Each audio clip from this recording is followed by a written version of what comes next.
Hello, everybody, and welcome to GameList, a show about our game of the year, 1 month at a time. I am Jake, this is Richard, and this is Kaulin. Kaulin, what's going on, buddy? Dude, I don't even know where to start. What I about kind of just game? like There's so shotgun many. started this episode. It's okay. just like, you know, when I hit record, I'm just gonna say welcome to GameList. You guys know how it goes. Find us on other fucking social networking platforms. But once again, you and I haven't been keeping up as much as we usually do, so it's our first time talking in a while. How you been, man? Busy, really busy. Yeah.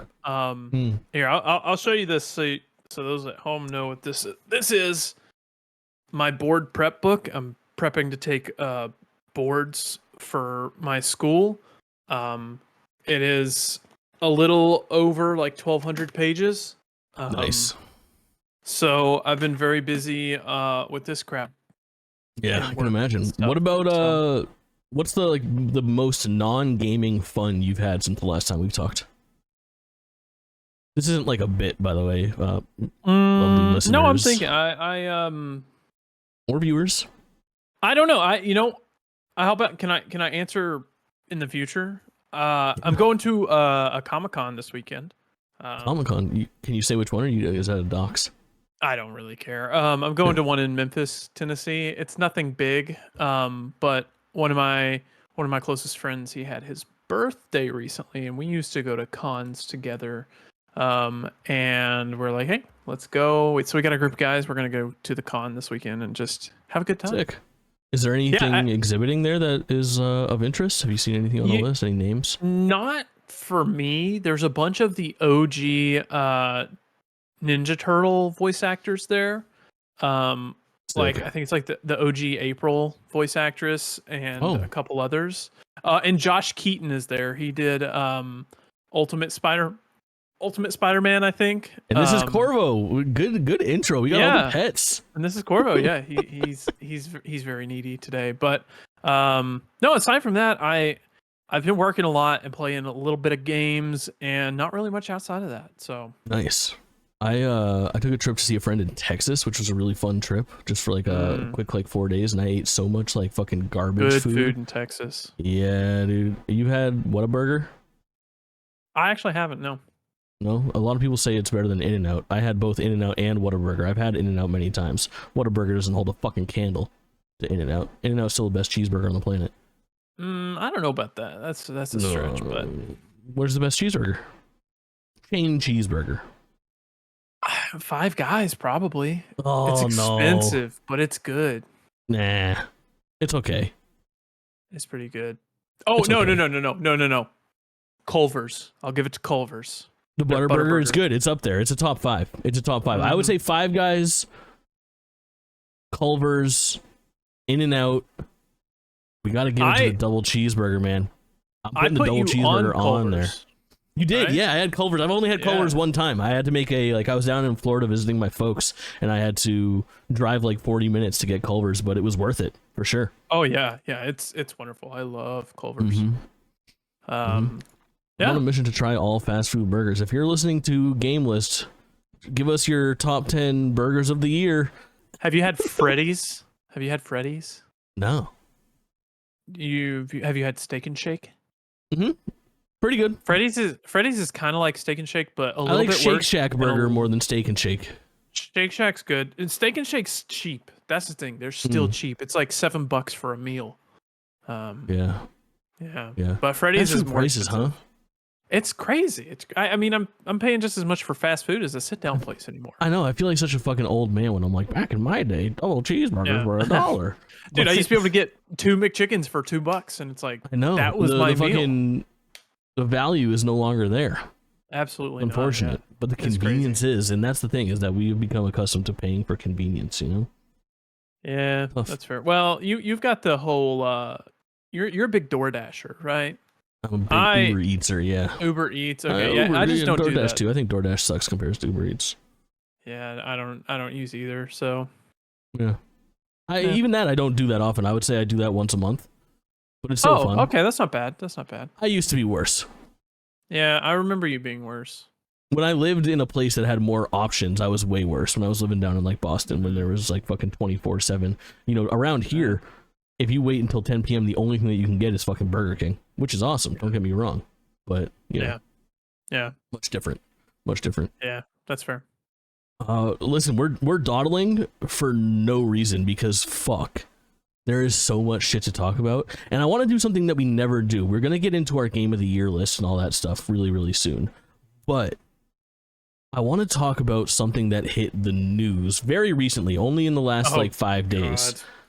And I want to go through this, and it's not going to be the most intricate version of this, but I think there's some like really cool bullet points to hit and some things to speculate on and some good conversations to have. So I want to open with conversation based around motherfucking Xbox leaks.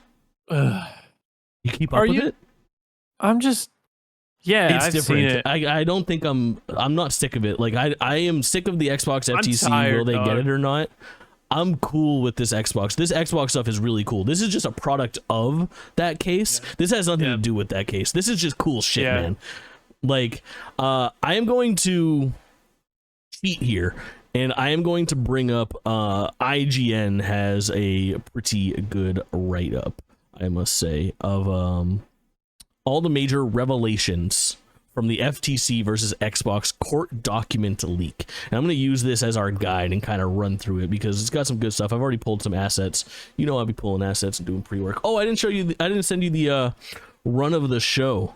Let me do that real quick. The live transition. Share your screen, just Dawdle, tell me all of the stuff that you know about this Xbox leak real quick. So I woke up one morning to a message from you that said, "Bro, Dishonored 3," and my heart skipped a beat, and I got really excited. I was like, "There's no way they just announced it in the middle of nowhere." And then I got on Twitter and I kind of figured out the whole leak stuff. Pretty much, it's just a bunch of upcoming games that they're planning, like releases, platforms. Hardware in terms of new console refreshes, new controllers, pretty much everything. It's like it feels like all of Microsoft's plans between now and the end of the generation got spoiled. Seriously. Which, yeah, I mean, some of their stuff I disagree with. Some of the stuff, like, I understand. Well, I'll give my thoughts once you break it all down. Yeah. Basically, what happened was this is a really interesting one too because this was not ever supposed to be out there, and it's not the FTC's fault. This was, I think it was Reset Era. One of the users on the message board was looking through the stuff that was recently uploaded by Microsoft to the FTC's website, and among the things that were in there was an encrypted file that, if you loaded into Adobe Acrobat Reader, included a portion of what appears to be some sort of internal document that was shared among executives and teams within Xbox over the last couple of years that included information from like 2020 to 2022. Nothing. This wasn't like an email that was blasted out last week or anything like that. But goddamn, there was some emails that were included, no doubt about it. So what happened was, I guess we'll go from the top to the bottom. So the first big headline here is The Elder Scrolls 6 is an Xbox console exclusive. Surprised?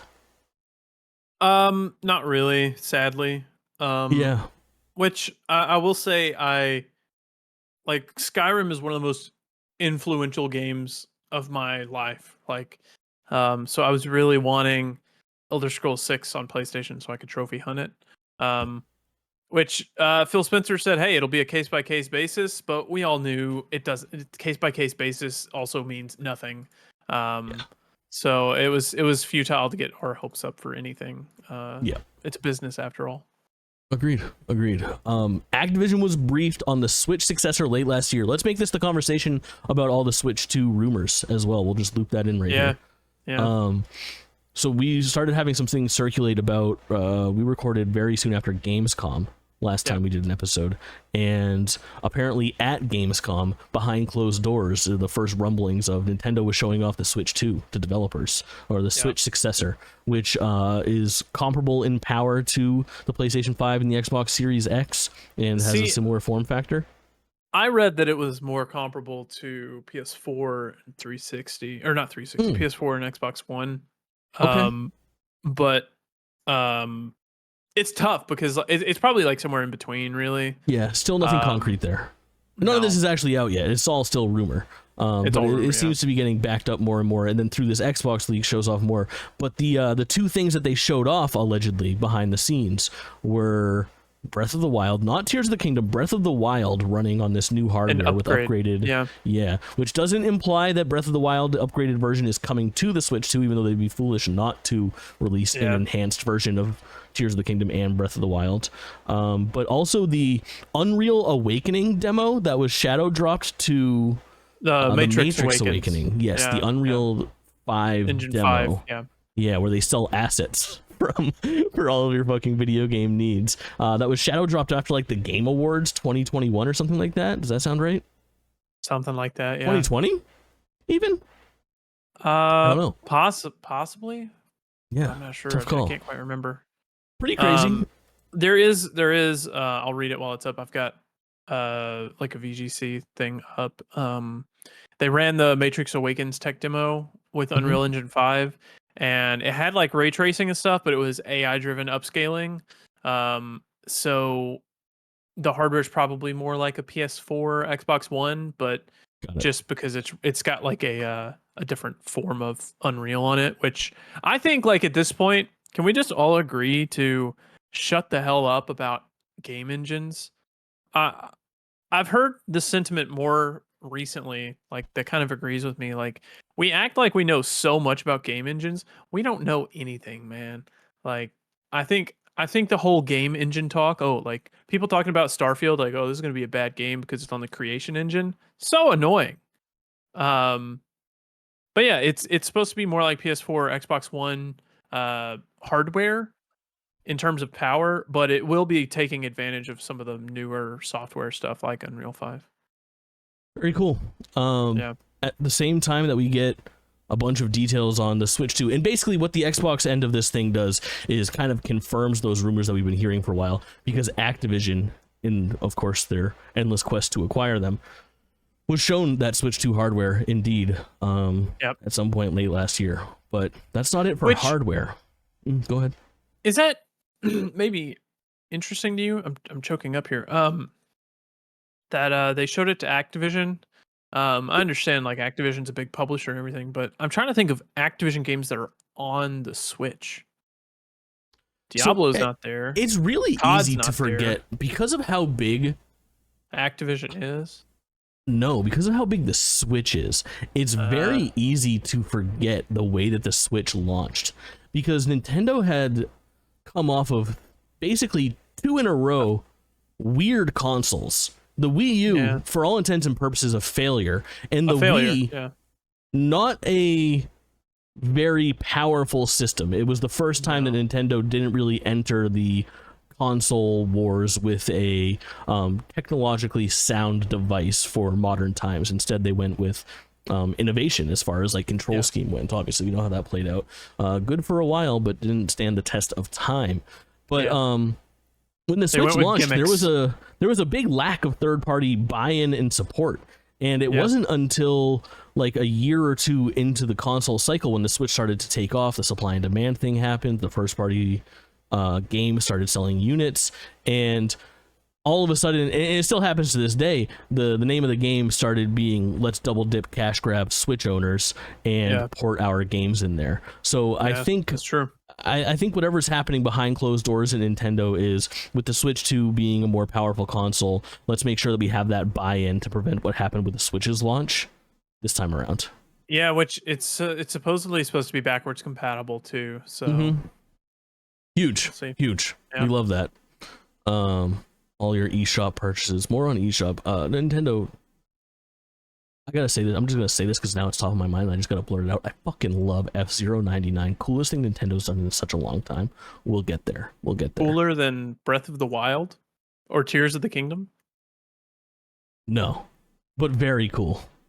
Cooler than Tears of the Kingdom, maybe, because Tears of the Kingdom is just more Breath of the Wild, and it's awesome and it's better than Breath of the Wild. But F-Zero 99 is fucking cool, man. Okay. We'll get there. Let's talk about Xbox consoles, because this is maybe the biggest leak. Got distracted. I don't know. The biggest headline, I would say, from this whole thing. So the biggest like concrete thing, and shout out to Video Games Chronicle for coming up with these motherfucking little thummies that were pulled from the actual document itself. Codename Brooklyn, spelled the way that you'd think, Brooklin, is the Xbox Series X mid-generation refresh, basically. So the Xbox One X of the Series X. While you say the mid-generation refresh, Phil Spencer was like going crazy on interviews recently saying, yeah, we don't need a refresh. Refreshes are stupid. And then here we go with a refresh. Well, this is like the worst thing that can happen for Xbox trying to, like, a lot of their leaks have been like, this actually instills great faith in the company. They're doing things that are going to move things forward. It's maybe making people that are thinking about getting an Xbox say, I should get an Xbox. What happens here Not this one. What happens here is that I think the biggest thing that a prematurely shooting your wad and having a leak of your mid-generation refresh, I think pumps the brakes for people that are thinking about buying an Xbox Series X this holiday season or an Xbox Series S. I agree, but it also pumps the brakes on me with Xbox at all, because we've known for a while with their Game Pass, they're probably going to go all digital at some point, but I hate all digital. I hate it. It's looking like cloud hybrid for the successor, which we'll get to that in a little bit too, because it's looking like a 2028 Xbox or the next generation of video games starts. Yeah. Crazy. And it is extremely unattractive to me. I don't want that. Losing the disc drive. So that's the thing for audio listeners. Essentially what you have here is something that looks kind of similar to the Xbox Series X right now. It looks like a toilet paper roll. End, yeah, but it's cylindrical as opposed to box shaped. So you're going to lose your ability to play it on its side, and it also lacks a disc drive, but then obviously the internals are all upgraded and shit like that. Interesting. And I mean, yeah, I get it. It's crazy that, like, we'll get into some more differences between us later on in the show with how we've received some things that are coming up when we've been playing. But the fact that I'm the one who's like cool and good to go on digital, yet I'm the fucking retro old head gamer, and you are the one who is like, I like physical media. It's just so crazy, dude. I'm fucking 35, and I'm like, I don't want discs anymore. I love physical media. Look what I got physical this week, bro. Lies of P on disc. On disc, bro. On fucking PlayStation 5 on disc, when this guy owns a Series X and has a Game Pass subscription. Yeah. So wild. Actually, no, I don't have a Game Pass subscription. But you could for just $16.99 a month.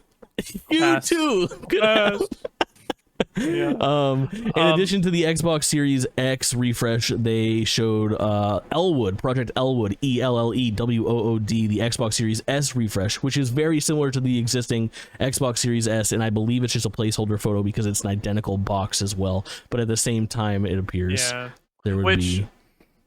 They're already pushing an Xbox Series S that is black, and so it's 1 terabyte. Yeah, so it's the same internals, but it's a black and it's $50 more. It's $349.99. Yeah, this will be $299.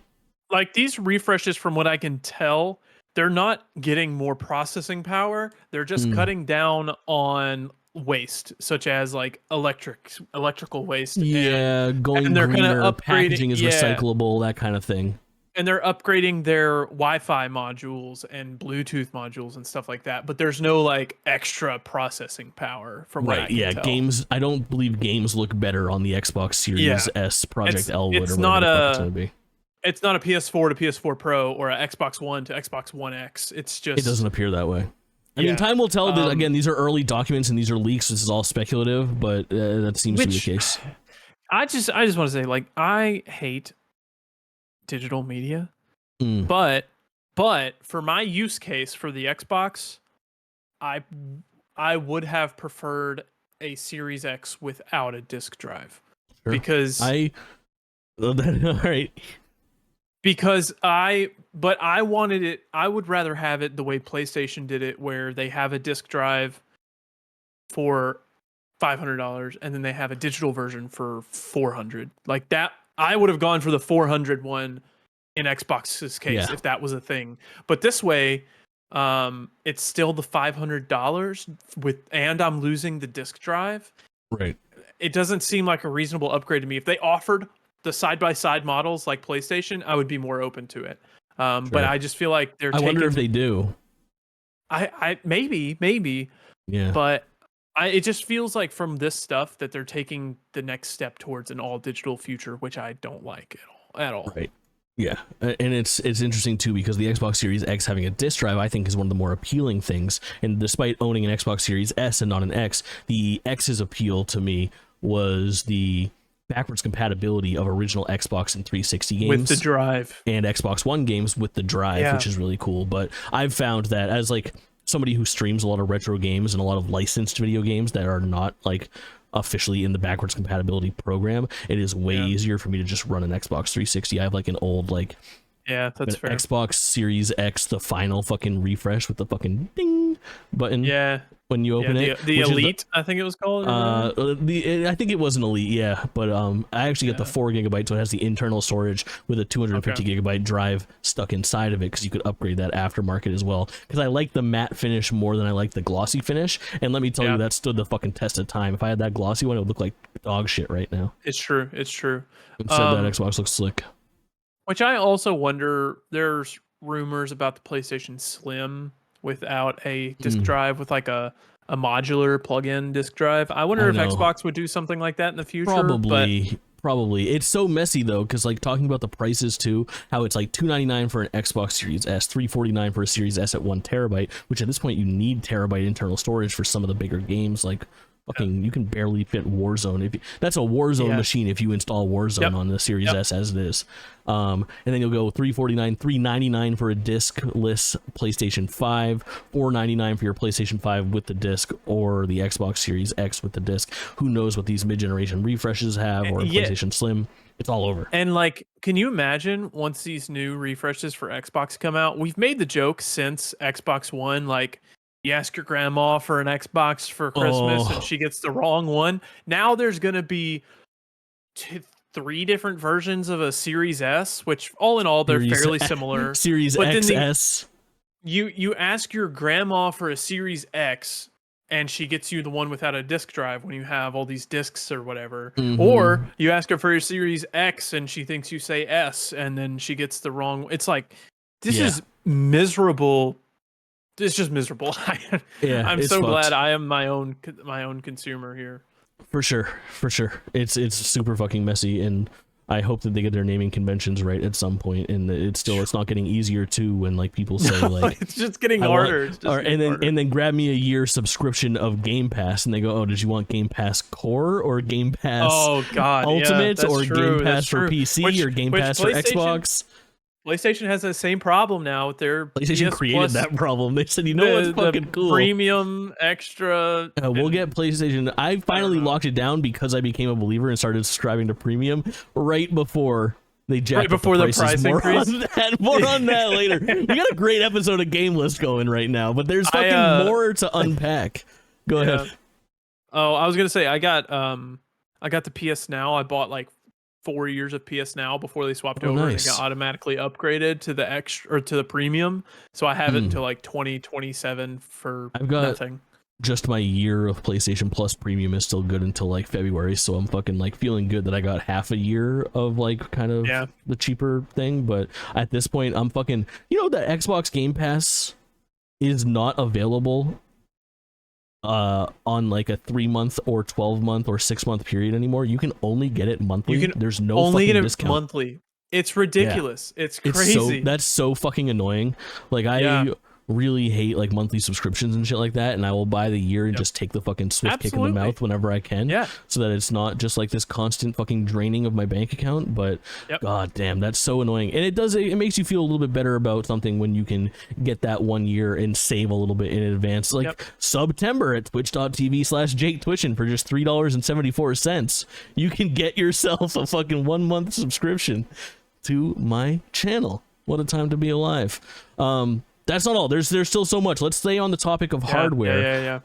And talk about that both of these consoles are to be packed in with a controller refresh, codenamed Sebile, S-E-B-I-L-E. It is this godforsaken looking fucking. It looks really bad. Xbox I wasn't gonna say wearing... it looks really bad. I'm a defender. It looks somewhere in between the current Xbox controller and like the base version of the Elite, like the new shitty Elite controller, not the Xbox Elite Core controller. Yeah. So it's white, but then under the control stick and the thumb pad, it's like it's wearing black pants. Like the grips are black. It looks so fucking stupid. It's literally the argument of, if you put pants on an Xbox controller, would it wear it like this or like this? They put it on. Unfortunately, we know. It's like, I feel like they put those grips in the worst place. Like they cut off halfway up, and what is the purpose of having the grips jarring in the and middle? Alarming on your hand? I feel like I don't know. It doesn't look great, but here's what it does: is it's supposed to be an increase in price is going to be upwards of like $70 this time around. Again, all rumored, but it adds the accelerometer, so some motion controls, so it can go, which is 2 generations late, we might add.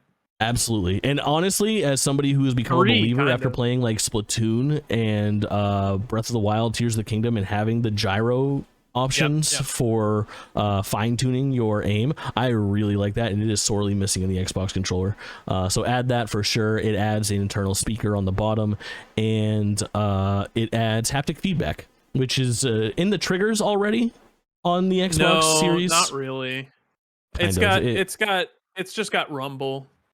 Got it. It's in the triggers, but it's rumble. It's adding that as well. And then there's also shit floating around for 2 additional controllers, an upgraded version of the I'm assuming what it's going to be is like the Elite Core and then the Elite controllers as well. But then basically this will be the new bottom of the line. This is packed in with your console. This is available in a bunch of different fucking colors on Xbox Design Lab or Atomic Purple or whatever the fuck.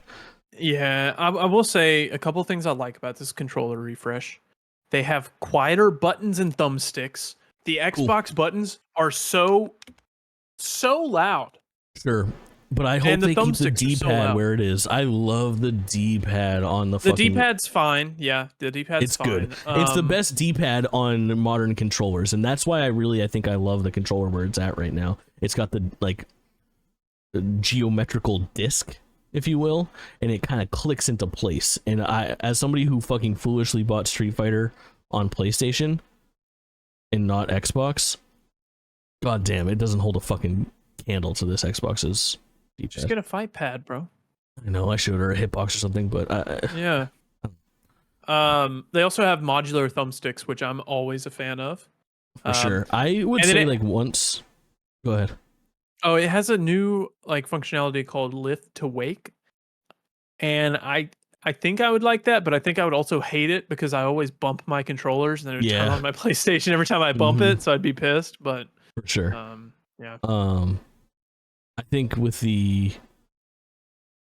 consoles getting refreshed, the controllers getting refreshed, it's arguably a step in the right direction, but that's not it for console news. I think maybe the biggest thing and the most interesting thing, and I really want to pick your brain on what you think about this, is with the existing consoles, at least as of 2022, they released or leaked the market share of Xbox Series consoles, and 75% of Series console owners own the Series S and 25% own the Series X.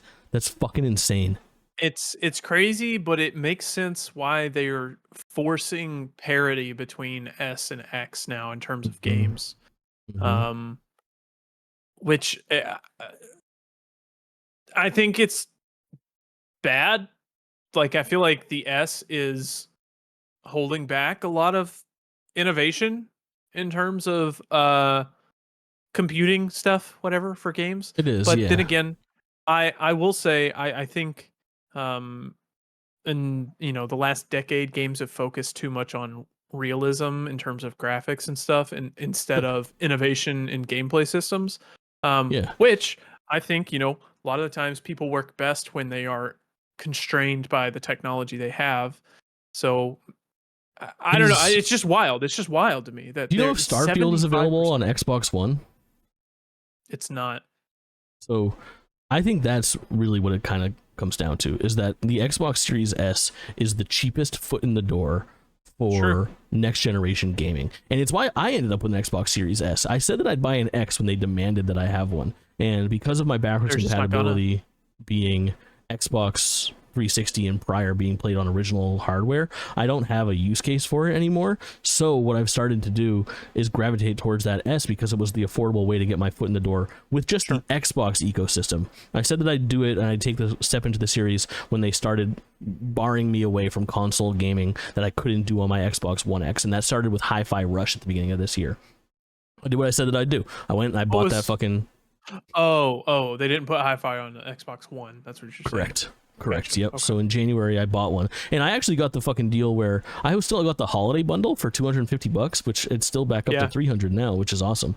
It'll come down. And I've been really satisfied with it. And I think of that, the way that I justified that, because I was locked out of playing those games, I think for the general public, and it's tough to think about in our video game bubble because we are much more in tune with like games media and higher end influencers and enthusiasts and things like that, where it just seems like everyone has the X. The S is so accessible, and if I take what I did to get my hands on things like Starfield, to get my hands on things like Hi-Fi Rush that weren't accessible to me as a PlayStation 5 owner, and you look at that from just like a next generation accessibility option for people that are unable to go out and just drop $500 on a whim, to be able to go and spend $250 or $300 on a Series S and have that be the way that you are now enabled to play big third-party exclusive things like Jedi Survivor in February, things like Hogwarts Legacy in April, I think is where they really got their foot in the door and did something right here.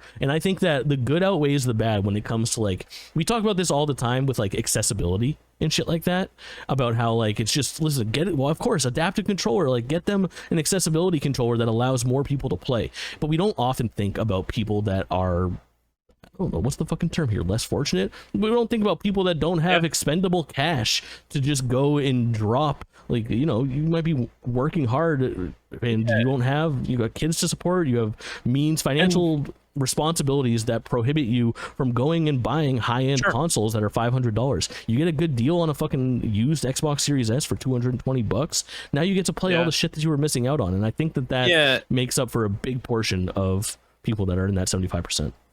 And the broader audience, they want something to play Fortnite or Rocket League on once or twice a week. So they don't want to spend $500 on something when they could just spend $200 or $300, which makes sense. Like, I literally know, I know people that just got a used Switch to play Fortnite because it was the cheapest way for them to play Fortnite.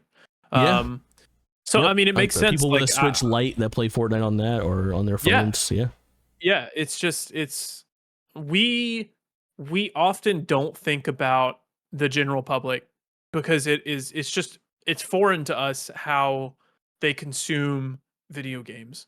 But the fact is that video games is such a large market, and it feels like just about every single person has interacted in it in one way or another, whether it be a game on their phone or they played Black Ops on the 360 back in the day. You know, we are the enthusiasts of enthusiasts that spend thousands of dollars a year, but that's just not how it goes. It's the $30 a year by 20 million people that makes the money. It's not us that makes the money.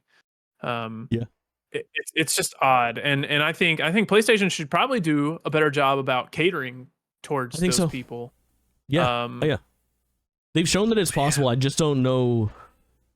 It's that give and take of like what is being held back. Like it's happening right now with like Larian Studios and Baldur's Gate 3. There's been some like back and forth with Microsoft having to kind of walk back. Like I guess that figures into the leak too. Like Microsoft undervalued Larian. They had the opportunity to get exclusivity for fucking like $5 million compared to like they spent like 200 or 300 million on other projects, and this is going on to become like essentially game of the year. You could have had exclusive Starfield and fucking Baldur's Gate on your console. Would have been a real hot ticket.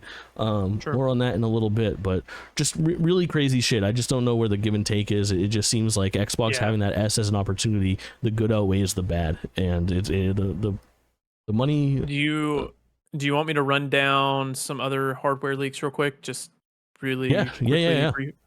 So there was a picture that leaked, and it says Xbox Gaming Beyond, and I'll just name off everything on this. It has browser, mobile, Android and iOS, smart TVs, low-end, mid PCs, streaming sticks and set-top boxes, cloud devices. For a while back too, like an Xbox that would just plug in like a Fire Stick. Yeah, handhelds, consoles, high-end PCs, cloud blades, a one-handed controller, which is interesting.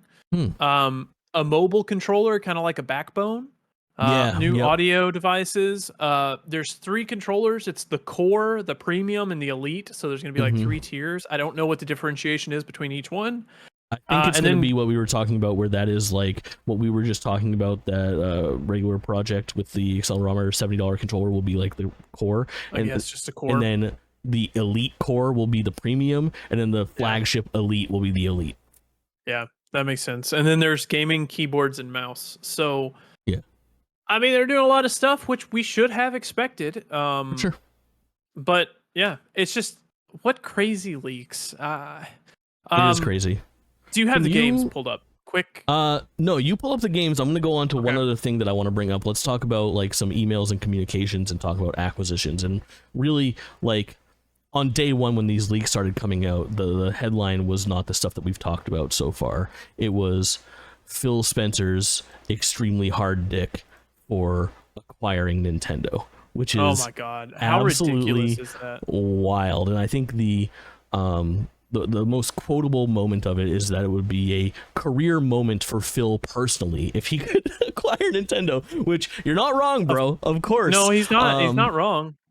But some very heavy-handed quotes coming out from emails that were once private. I mean, dude, you got to think about like the amount of emails that have come out during this like FTC lawsuit and the Activision acquisition issues that have like popped up from it. You got to wonder what internal messaging looks like post 2022 from Microsoft, knowing that essentially at any moment your dick could just be fucking flopped out onto the table and exposed for everybody to see, because the way that Phil carries himself, everything. Yeah, I think Phil has asserted, like, I get that you could easily look at all this stuff and see Phil as a fucking villain. For me, easily.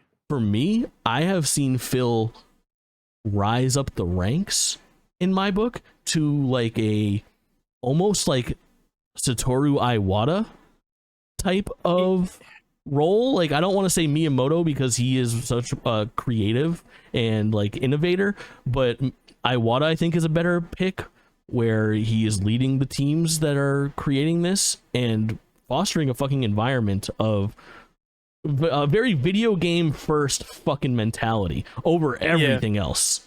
Well, and I think he could easily be seen as a villain, especially by PlayStation fans, as myself. But I have to have a little bit of perspective, because one, I want to preface this by, I don't look at this as console wars. I hate the concept of console wars. Like, as long as we're getting good games, it's all good. But it is competition. You know, they're two competing companies in capitalism, under capitalism. It's just how it is. So Phil Spencer could easily be seen as a villain, but dude just knows what he's doing. Like, he's a gamer that cares about games, and Xbox has been on the up ever since he took over. Like, it's just facts. And and PlayStation would be lucky to have him instead of freaking Ryan. Yeah, I can't even remember his name right now. Jim Ryan. I hate that dude. Yeah, like, he's a fucking lifeless sack of bones. He sucks, dude. He's terrible. I've been working on a project for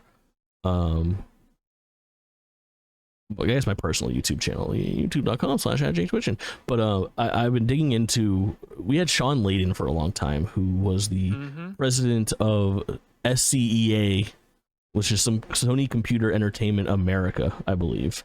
And in 2018, when he was retired from that role, when he dropped from that role was not filled again, and instead he was replaced. The face of PlayStation became Jim Ryan, who prior to this was not in that role. He's the CEO of Sony Computer Entertainment America, which is fucking nuts to not have that person who is just like games forward mentality, and you can see that drop off and that difference. Whereas like granted, you know, if you compare Sean Layden and Phil Spencer when they were both doing the thing, I think Sean Layden wins. The fact that Phil is now like 8 or 9 years into this project and just righting the ship and making it work is pretty impressive. And let me tell you, the Nintendo stuff is only one part of it. He had his eyes on Zynga, Sega, Square Enix, a bunch of things outside of Bethesda and Activision Blizzard, which obviously he has kind of ended up with. Warner Brothers, which is a really big one, which was Warner Brothers Interactive,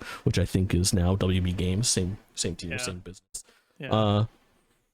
Obviously huge. The sad thing is, like, if he had have acquired pretty much any one of those other things other than ZeniMax, I would have been fine. But it just hurts that, like, Bethesda games are some of my favorite games. Bethesda Studios and Bethesda Publishing, like Doom, Dishonored, Fallout, Skyrim, all those things. The fact that I can't play those on my PlayStation, it hurts.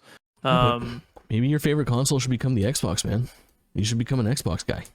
Can't do it, It's got man. all your favorite stuff. It's got your favorite guy in the business right now, Phil Spencer. It doesn't have the last. I get of it. us. You know what you could be. You could be like, I love PlayStation. I loved all the way through Sean Layden and PlayStation 4. I was a PlayStation boy, and then when the Xbox Series X came out and the PS5 came out, I became a Phil Spencer Xbox boy. And you could just always be on the fucking winning side. I switch it up, baby. I switch it up. Nah. Well, I mean, I don't really. It's just like my PlayStation library is so vast. I'll never switch over. It's okay. Like, but I have both. That's the thing. I do both. Yeah. It's not your PlayStation library. It's your video game library. It's okay. That's true. Yeah.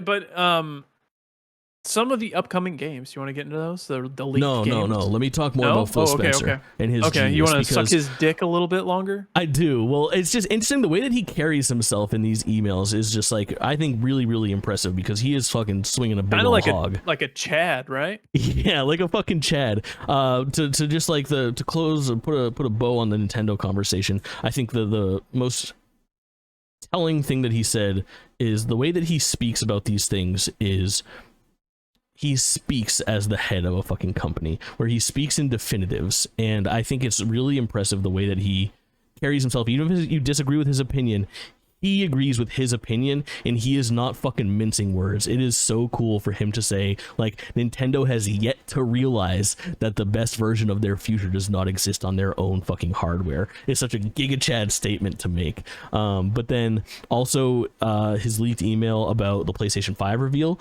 saying now that we know what they have and we've seen what we have with our Xbox Series S option and our Xbox Series X, we have the better hardware, and I'm confident in our future plans, is really cool. And then maybe the most interesting one, and I think like the one where it's like, hey, boss rolled up his sleeves and he's mad, and I think he actually uses the term roll up his sleeve, but essentially when there's like a Redfall delay, a Starfield delay, and a couple other first party games that sort of like slip from the 2022 release schedule. And in early 2022, there's an email chain. I'm paraphrasing right from this IGN thing. It's an email chain between Xbox executives, including Phil Spencer, Matt Booty, and Sarah Bond, revealed how Microsoft was scrambling to find games for the company, which had a huge role in its lineup last year. So basically, what happened was, as those games slipped and they looked at the 2022 lineup, they said, this is kind of fucked.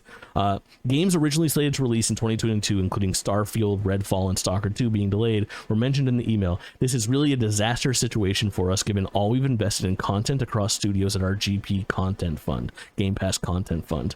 We need to learn from this and build a plan forward. Other interesting tidbits include Microsoft's comment on Baldur's Gate 3 as a second-run Stadia PC RPG. Okay, yeah, it can't be all hits. You gotta have a couple misses in there. You gotta have bad takes. Yeah. You look at those strategic partnerships that they created, and I believe he asked everybody to roll up their sleeves and, you know, put the pedal to the metal and find, games to put on our platform. And I think when history looks back on Game Pass 2022, 2023, I think it's going to shine quite brightly on them because they did a good job of supplying us with games. Whereas Game Pass being the best value in video games is not a sentiment that existed pre-2021. I think I'm going to say it. The only reason Xbox is still a company is because it's got its mommy Microsoft money. Oh yeah, for sure. Like, takes money to make money. It's true. If PlayStation made the bad decisions that Xbox made back in the Xbox One era, I don't think there would be a PlayStation 6. I get it. And I think the Microsoft money made Xbox survive for a little bit longer than it should have, and then they got the right leadership in the right places, and then now they're coming back. And competition's good, so for sure. Yeah. The last thing to really talk about in this field is going to end up being games. I mean, there's other stuff that we missed or glanced over, but I feel like we're hitting the big bullet points here, and honestly, having a very dope conversation. GameList is a sweet podcast. Tell your friends. It is. Read off some of the shit that was leaked out here. There's some fucking huge titles that have yet to be announced. Again, grain of salt. We don't know. Yeah. So this was their original plans. So I think this was a 2020 document that leaked. So there was an Oblivion remaster originally set for fiscal year of 2022, which is kind of crazy that it's almost the end of 2023 and we haven't heard of it. In development in this fucking console generation. Yeah, which also, as a follower of Bethesda games, there's Sky Oblivion, which is a crowd-funded, crowd-developed mod. The Skyrim mod, right? Yeah, for Oblivion. That's going to be really cool. Pretty cool. But that's not related to this. That was just something that I thought of when I saw this. Doom Year Zero and DLC in the fiscal year of 2023, and a second set of DLC in the fiscal year of 2024. What do you think that game was?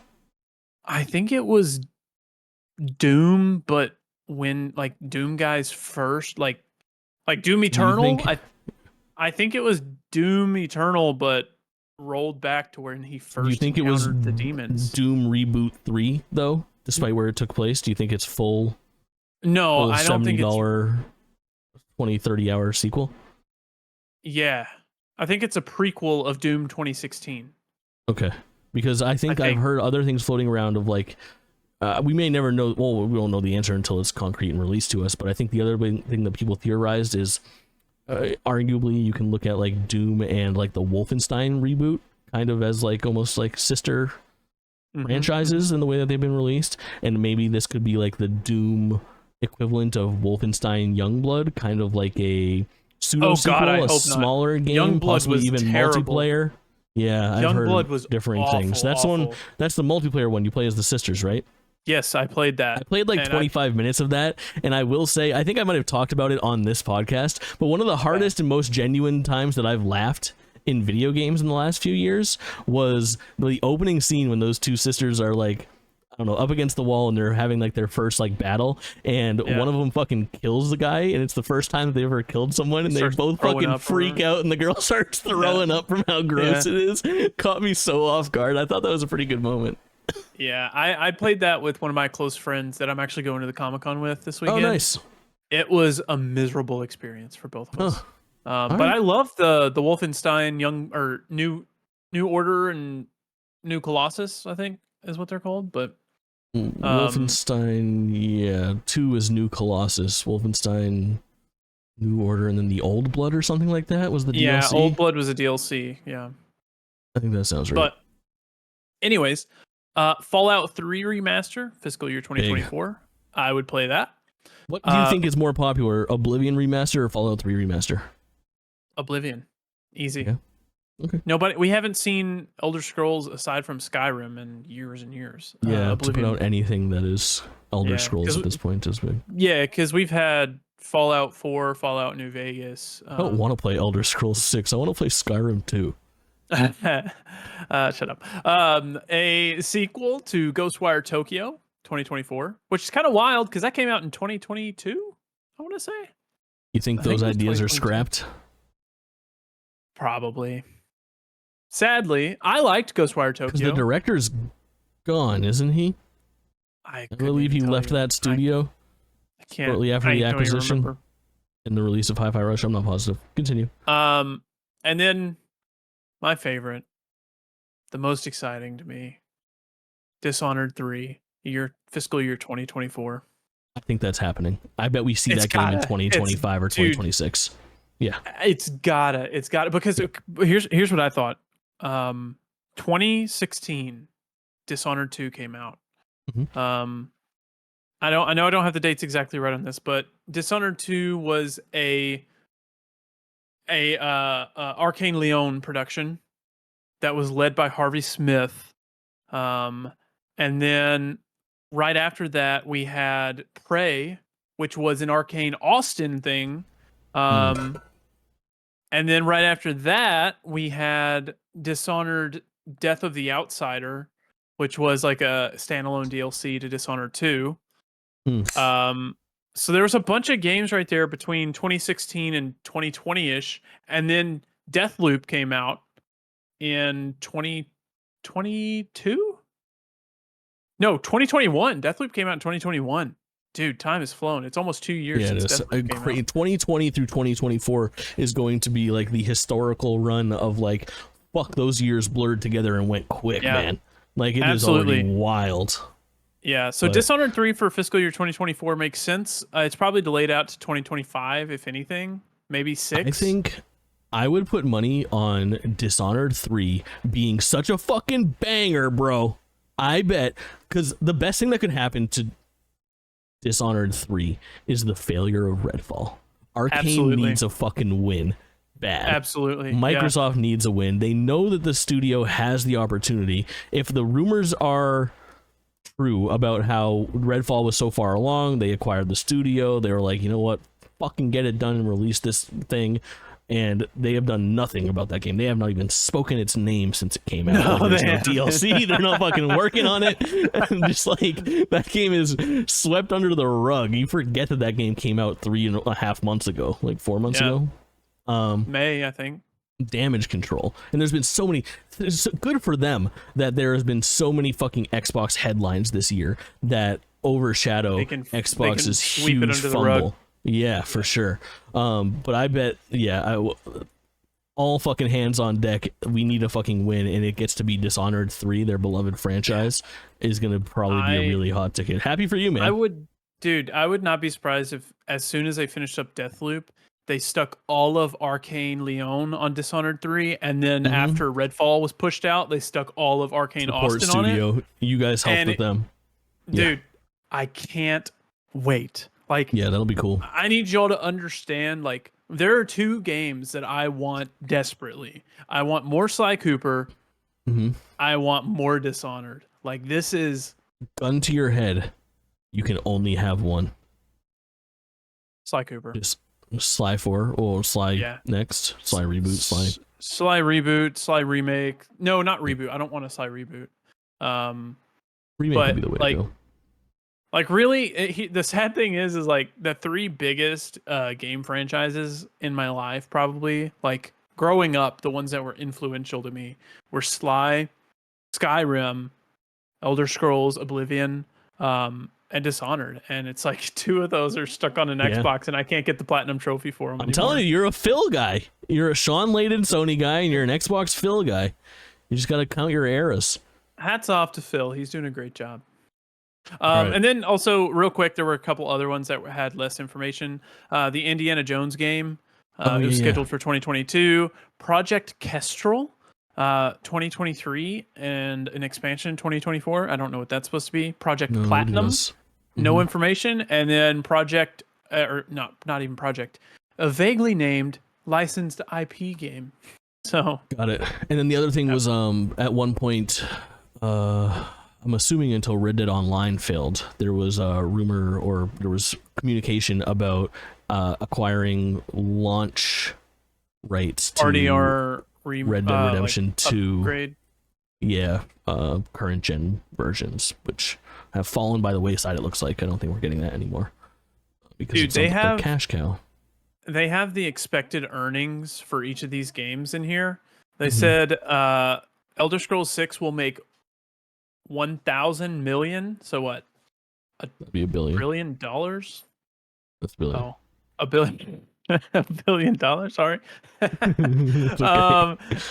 That's 1,000 million dollars. Whoa, dude! So the next one under that is Project Kestrel at $275 million.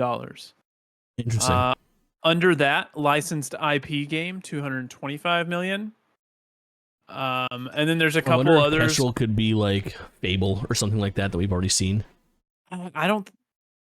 I feel like no, Kestrel's got to be some big IP to draw something like that, right? Yeah, I guess so. I don't know. Fable's big IP, man. Yeah, at the bottom, or near the bottom, it has Dishonored at 90 million, Starfield at 600 on its release year, 600 million, but that's a lot. Yeah. You want to talk about Starfield? It's a good transition. Are we done with Xbox for the most? Yeah, let's talk about Starfield. Let's get into the current thing. This is how we usually open the show. Can I preface I'm going this to with slide number 1. I don't want to be too negative about this game. Yeah, don't worry. You got me. But, yeah. It's hot on it. That's good.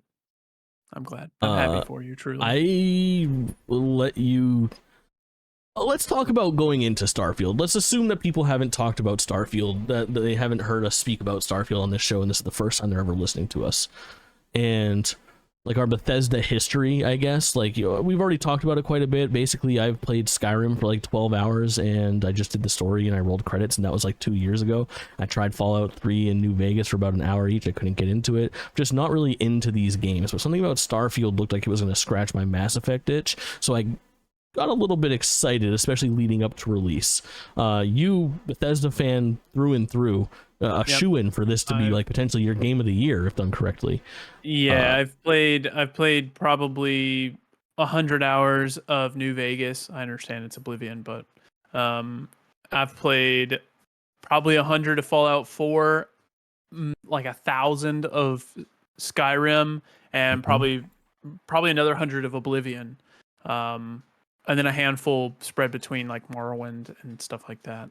Some of their older stuff. Love Bethesda games. Love them.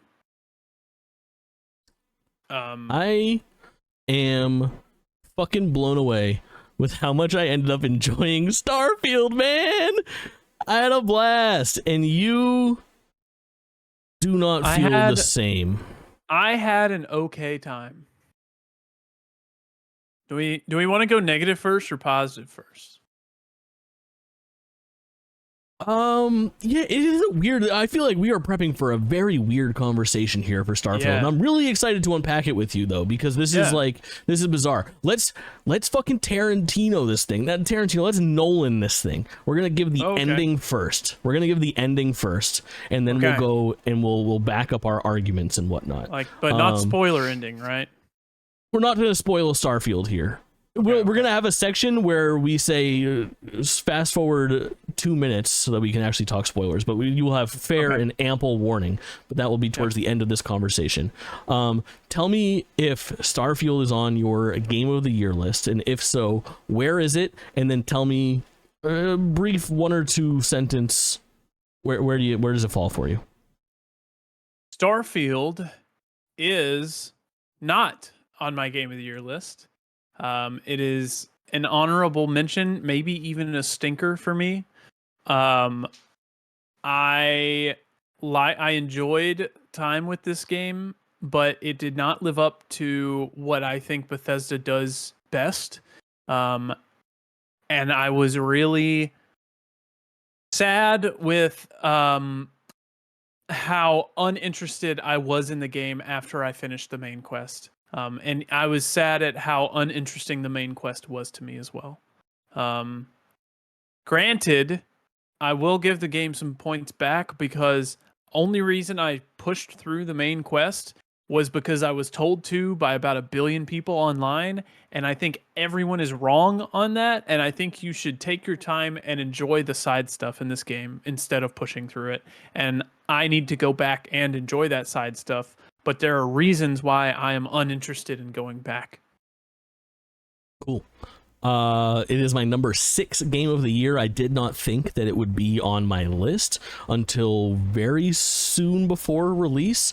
It delivered on a lot that I was looking for, but I do acknowledge its shortcomings, and much like Final Fantasy 16, I worry about how I'm ranking it right now and how it will stay. I am, with every passing day, less hot on it as I think back to my experience, and it fails to pull me back in some ways. In other ways, I do think that this game has legs and that I will be back to spend even more time on it in the future, just maybe not right now on the heels of rolling credits, not once, but multiple times. I was surprised at how much I enjoyed it. It should be clarified, when he says rolling credits multiple times, it's not a 20-hour playthrough each time. It's a big playthrough and then a 2 to 4 hour playthrough. If you so desire, there are opportunities in New Game Plus essentially to finish the game in less traditional ways. Yeah. And we'll get into that in a little bit. But tell me your favorite moment that you had in Starfield. I'm putting you on the spot. My favorite moment. Can you think of like an individual thing? Yeah. I can, actually. I was sitting, playing it beside my girlfriend. She was sitting watching me play. And I had Sarah Morgan, is that her name? Yeah. As my companion, and we walked into the lodge, which is the Constellation base. Constellation being one of your factions and the main faction of the game. We walked into the Constellation base, called the lodge, and she took off sprinting, and like this is the wall here. She took off sprinting towards the wall and just ran into like outer space, and clipped through the ceiling. You're a Bethesda fan. That's your favorite moment. It's like she ran so fast. She ran so fast, like she knocked everything off the table, and it like exploded around the room, all like just junk going everywhere. And me and my girlfriend had a good laugh about it. Nice. Mine is less of like a very specific moment and more, I would say, like spoiler free, I guess, like the last like dungeon, if you will, the last like big explore this area, get to this objective, kill 100 fucking guys on your way, with what would end up being, I guess, my final build in my first playthrough with my skill tree. And I loved it because I played this game my way, and I felt like I was having an experience that other people did not have because of the way that I built my character, and I'm really excited to like share that, so I'm going to jump into it. I ended up doing a melee build, and I really like, I don't know why, but I just like doing like first person like sword fighting and like melee in these Bethesda games. It feels janky and wrong, like I'm playing the game the wrong way, but it's letting me do it, and it lets me build into it in such a way that is so fucking satisfying. So let me explain to you the way that my skill tree worked. I built into melee, and I built melee all the way up, and what the melee skills gave me were really easy bonuses, like does 20% more damage, does 50% more damage, and just buffs like your proficiency with melee weapons. But then the third perk, upon a melee kill, you gain 100% move speed for 10 seconds. So you would fucking hack somebody down, and then you could fucking take off like a bat out of hell to the next guy and start hacking them down, and chain this together so you're zipping around the room fucking smashing everybody. And then the last thing that you get is essentially like vampirism, or like health on kill. So 10% of your health is regained every time you kill. So not only are you fucking running and zipping and killing so many people, but you're also healing up as you do so. So you just become like, the more you kill, the more you heal, the more powerful you are.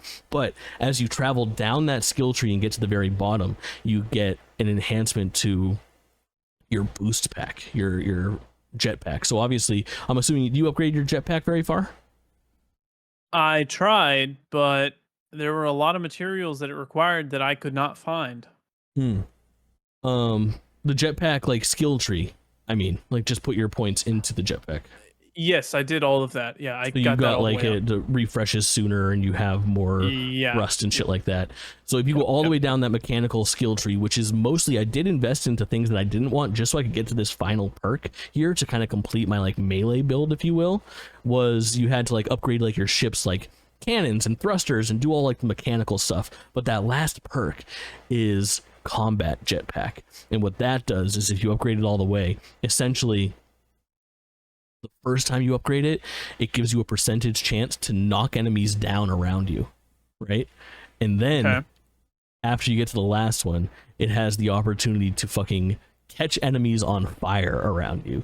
So I would, at the end of my build, run into a fucking room, jetpack at the base of the room around so many enemies. Half of them would get knocked to the ground. Half of them would fucking light on fire. I'd pull out my big-ass ninja sword and fucking hack these guys down, heal all my health, and take off like a bat out of hell to the next room so fucking efficiently. I had such a blast playing this stupid game, man. Just really, really cool. Well, how did you build? So I had a gun that I found. I don't know where I found it, but it was like an SMG. I think I just found it at a random pirate base on a random planet. It was a legendary SMG, and it rolled with like perks of like it had a random chance to shoot an explosive bullet. And sick. then it had a random chance to shoot corrosive bullets. So it just tore through things like because it has the explosive damage, which was just a ton. Like I could get through maybe 5 people in 30 bullets because it would just like I'd shoot them like because it shot so fast. I'd tap the trigger and it sent out like 5 shells, and like 1 or 2 of them would explode, and then they'd just be torn to shreds. So it was nice. But I I actually ended up I leveled to probably level 20. And then I got to the point where I'm like, I can't upgrade this. I can't upgrade my suit because I need this thing unlocked in the recipes or whatever. And I can't unlock that recipe because I have to unlock it on the skill tree first. And I can't unlock it on the skill tree because I have to spend 6 more points to unlock that tier on the skill tree. And I can't spend 6 more points there because I have to kill 20 ships in space to unlock the next tier to spend another point. So I got really annoyed with how many hurdles there are to do anything. So I'm playing on PC. So I used a console command, leveled myself up to level 50, and just dumped points everywhere. You playing these fucking immersive sims and then breaking the game with like mods and console fucking codes it fucking sends shivers up my spine. This is not an immersive sim. This is not an immersive sim. It's pretty immersive. It feels immersive. I felt immersed. I did not feel immersed in it. The performance on PC was kind of dog shit. Yeah, I've maybe had the worst performance on PC for a game that I've really enjoyed ever. Like, it hard crashed on me, and granted, my PC just should not be running this game, but I wanted to play it on keyboard and mouse. It felt right to me. So I went with it over my Xbox Series S. It ran like butter on my Series S. So fucking good. Wow. The best looking and the best playing Series S game that I've ever fucking played. Butter at 30 frames. Butter at 30 frames. I saved so fucking much. Yeah, butter at 30 frames. I saved so fucking much because I would say that if I'm being realistic, this game crashed in my like 35 hours, 40 hours in it, probably crashed 40 times. That's crazy. I know. I'm let me look at my Steam profile right now. I think I have maybe 25 hours with this game. I have 30.7 hours. And it probably crashed 15 times or more for me. That's crazy. And I lost a lot of progress on one of those crashes. I did once early and I was like, never again. Yeah. Can we talk about the menu system? Yeah. Like, it is abysmal. So shitty. archaic. It's so bad. Archaic and missing just like the basic functions of like everybody has done. The Mass Effect did this better in 2006. The map? It's so bad. I acted like there was no map when I wasn't using the forced galactic map. I never once opened there that wasn't little, a map. Geometric grid thing. Yeah, the stupid like the local map with the little dots. It's useless. It's absolutely useless. Even trying to go online and find a map that translates what should be a map. Like I went and found like a map of New Atlantis. I don't know where any of this shit is. That doesn't even look right. Absolutely not. Absolutely not. It was terrible. Fucking bad. The transitioning between like if you pull up your menu and you got your character in the middle and you got like up is like your powers, down is like your missions, whatever's inventory, ship, companions, blah blah blah. That after I got used to it was fine. It was serviceable. That menu itself. That was all fine. But then once you get into the planet menu where you're trying to swap through planets, you're trying to find the right galaxy or the right star system. I had the problem on PC where I was trying to land on Jemison and I was playing on controller on PC. I had a controller hooked up. I couldn't land on the planet unless I went and got my mouse and clicked it and then used my keyboard because something was wrong with the button mapping on the controller where I could not land on Jemison because there was like the 4 areas that are stacked up when you land. Yeah. It wouldn't let me select one of those areas. So I had to use little issues like that, like even when it was just 2 planets, like I just can't get to the one that I want to. Oh yeah. And they have the two solar systems like right on top of each other in the menu and it's like just I don't care how accurate it is, just separate them, just scooch them. It doesn't matter. It would be one thing if it was something that I only had to open 30 times in my playthrough. Right? The problem is you need to open that map 30 times every hour. Yeah, easy. I will give like this long. I'm gonna just do like I did this kind of like almost like a bit on stream of like why this shit irks me, and it truly drops it from like what it could have been my 2nd favorite game of the year to what's now sitting at my 6th game of the year, and I don't know how safe it is on my list because of like this series of events. Is like I'm on a mission and I need to go to talk to so-and-so on this fucking planet.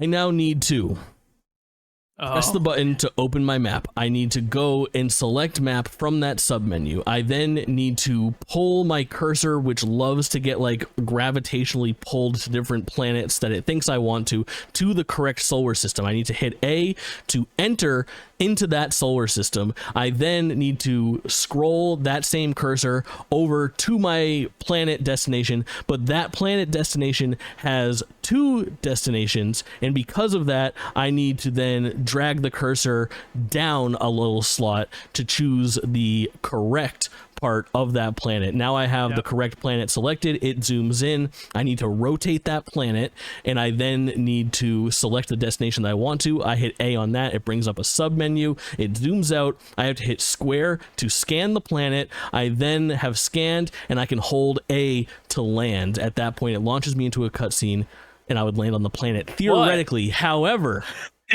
I know where you're going with this. However, it's too far away. It's too far away. So I now need to back out and do that entire series of events to get to another thing. However, I can't do that right now far away. because I am over encumbered, and it didn't fucking tell me that until I tried to go. So I now need to go into the menu, go into my inventory, drop a bunch of shit on the ground that I didn't want, and I now can travel to the next solar system. I do that by opening the menu, selecting the galaxy map, going to the correct galaxy that I want, entering that, grabbing the select planet, scanning the planet, rotating the planet, selecting the area that I want, holding X to land. Now I am in the fucking solar system of the galaxy I don't want to be in, but is now close enough to be there. So I can now open the menu, go to the galaxy map, select the galaxy that I want, hold square to scan. Like, it is fucking crazy the amount of, like, if you just drag it to, like, keystrokes. How many keystrokes did it take me to accomplish this simple fucking task? Dude. It's absolutely insane. every time I had to travel somewhere, it was a solid 5 minutes of menuing before I ever had the chance to do anything. And then even when you travel to that planet, it pops you out in space around the orbit of the planet. So then you still have to go into a menu to even land on the planet. And then land again. Yeah, it's like, you're right. I It's already abysmal. told you I wanted to land here. Yeah, it's terrible. When it's bad, it's so bad, but when it's good, it's so good, man. Like, it does have glimpses. It has those 15 to 20-minute fucking segments of like, you're just cruising around, talking to this person, doing this mission, killing these bad guys, sneaking through this base, grabbing this item, equipping this jetpack, and like, sometimes it just feels so fucking good. Can I say, I don't want to harp on the negatives of this game much longer. Honestly, I don't want to harp on this game much longer at all, because we've said a lot. But I think this game, I told you, what it does, it has so many different things that it does. It has the base building. It has the beautiful cities. Did you build a base? I tried, but that's where I'm getting with this is... You edit your ship? I did once or twice, but it wasn't good. The thing is, like, this game, it does the base building worse than Fallout 4. It does maps worse than Skyrim. It does exploration worse than any of them. It does it worse than No Man's Sky. It does space travel worse than No Man's Sky. It does shipbuilding worse than freaking Armored Core 6. You can customize your crap. Like, it does more on that. What it's just, it does gun combat worse than Doom. You know, it has all these different sections that are glimpses of greatness, and when they all come together, they all fall short. My favorite thing about Skyrim is walking from Whiterun to Solitude and experiencing all the things between that. But in this game, the only thing between Jimison and Neon is a menu, and it's boring, and it's annoying. And if I want to explore something, I have to land on this random planet and shoot these freaking bugs that I don't care about. And it's just, it's not fun to me. It's never the sum of all of its parts. And you have that, like, it can trickle all the way down into like that's like the complex version of where it doesn't deliver, and like the oversimplification of where it doesn't deliver is it introduces this great hacking mini game. I love solving those puzzles. Yeah, the digipicks and not a great. single time that I unlocked that digipick, the satisfaction came from completing the puzzle, because what was in there never was trash. Mattered. Terrible. Always trash. Always trash. And that comes with the fact a lot of the times that these planets are just randomly generated whenever you land on them. So half the stuff you find there is trash. It's worthless. I will say, what I played of the side quests, which I mean, you guys, if you've listened to this podcast for long, you know I'm a side quester. You know I love to do side quests. I enjoyed the side quests that I did. That was the best part of the game that I experienced. But I was pushed to finish the game, and when I did, I didn't like what I found, and that's where I'm kind of stuck at right now. I was one of the people that pushed you to finish the game, and I feel a little bad about that, because you should, I mean, you're not above telling me to get fucked, which you've done plenty of times. I've done it before.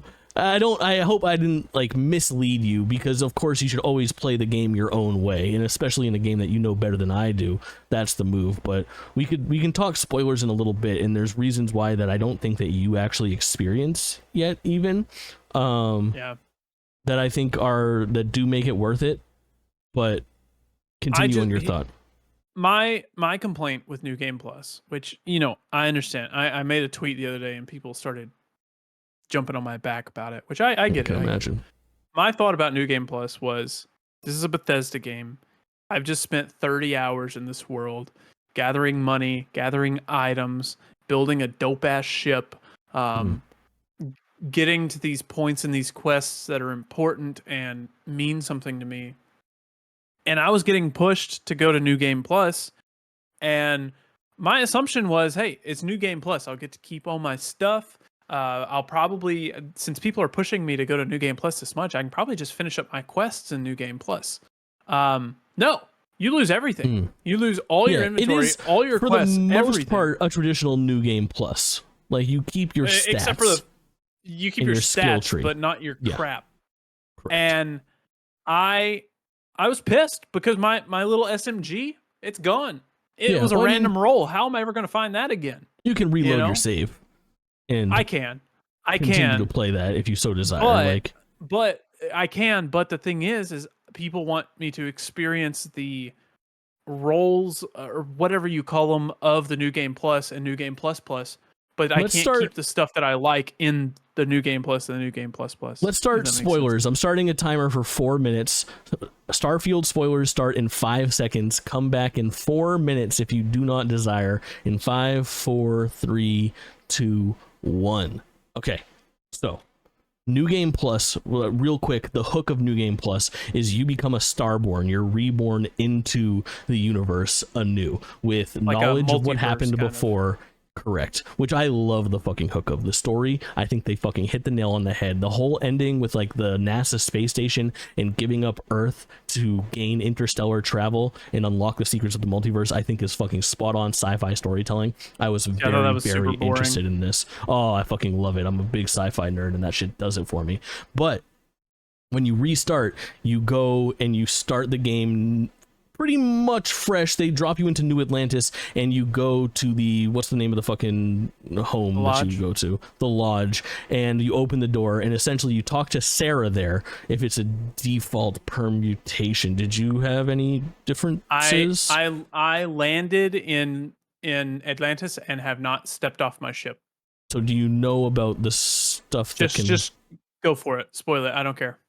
Okay, so you talk to Sarah, and Sarah's going to give you two options. One is you can play through the main story quest again. Just start off with your perks and play through all of the main story quests. The second is you can basically explain to her, I already know all of this shit.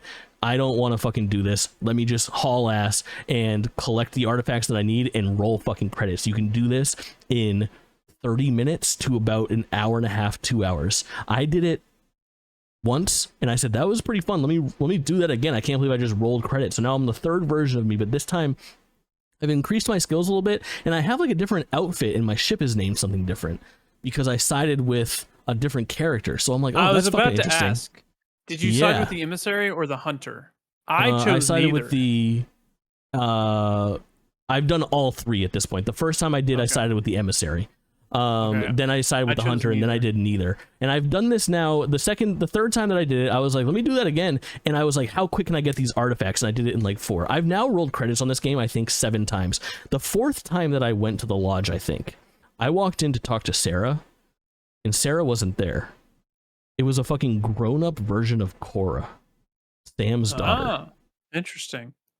And I won't go too far as to spoil these multiverse permutations, but I've now experienced 2 of them, and I've looked up more. The other time that I went there, it was fucking Andrea. Hey, my girl. Instead of Sarah. And she was standing there with her fucking crew of cronies who were not fucking having it. It was absolutely nuts. So basically what happens is that there's different permutations to New Game Plus. You're going to different multiverses, pretty much. Correct. And it's like, I don't know if there's like odds or if it happens in a certain order. I really should look into it, what determines which one is going to be which, but it's to me the coolest fucking hook ever. The grown-up Cora one was such a mind fuck, and I didn't really fuck with Sam, but there are other ones where you get there and depending on who died, different things can happen. You can walk in there and it can be fucking you. Yeah, an older version of you that's there. You can also walk in and it can not only be you, but it can be a whole fucking squad of you sitting there. Like, it is fucking nuts. Funny. And I really love that hook. So for me, what I have been doing is when I'm going to hop into it, I'm going to load the save from the permutation that I think is the coolest, and that's where I'm going to like live in this game. That's where I'm going to do my side quests. That's the world that I'm going to create for myself, which is pretty rad. Yeah. And I think that's cool, but I just don't know if it works well with the style of game that it is, being such a big open world and spending so much time in it the first time around. All right, spoilers over. Final thoughts on Starfield. My final thoughts are, it is a game that I have a lot of complaints with, but I will revisit it likely next year when I have more time.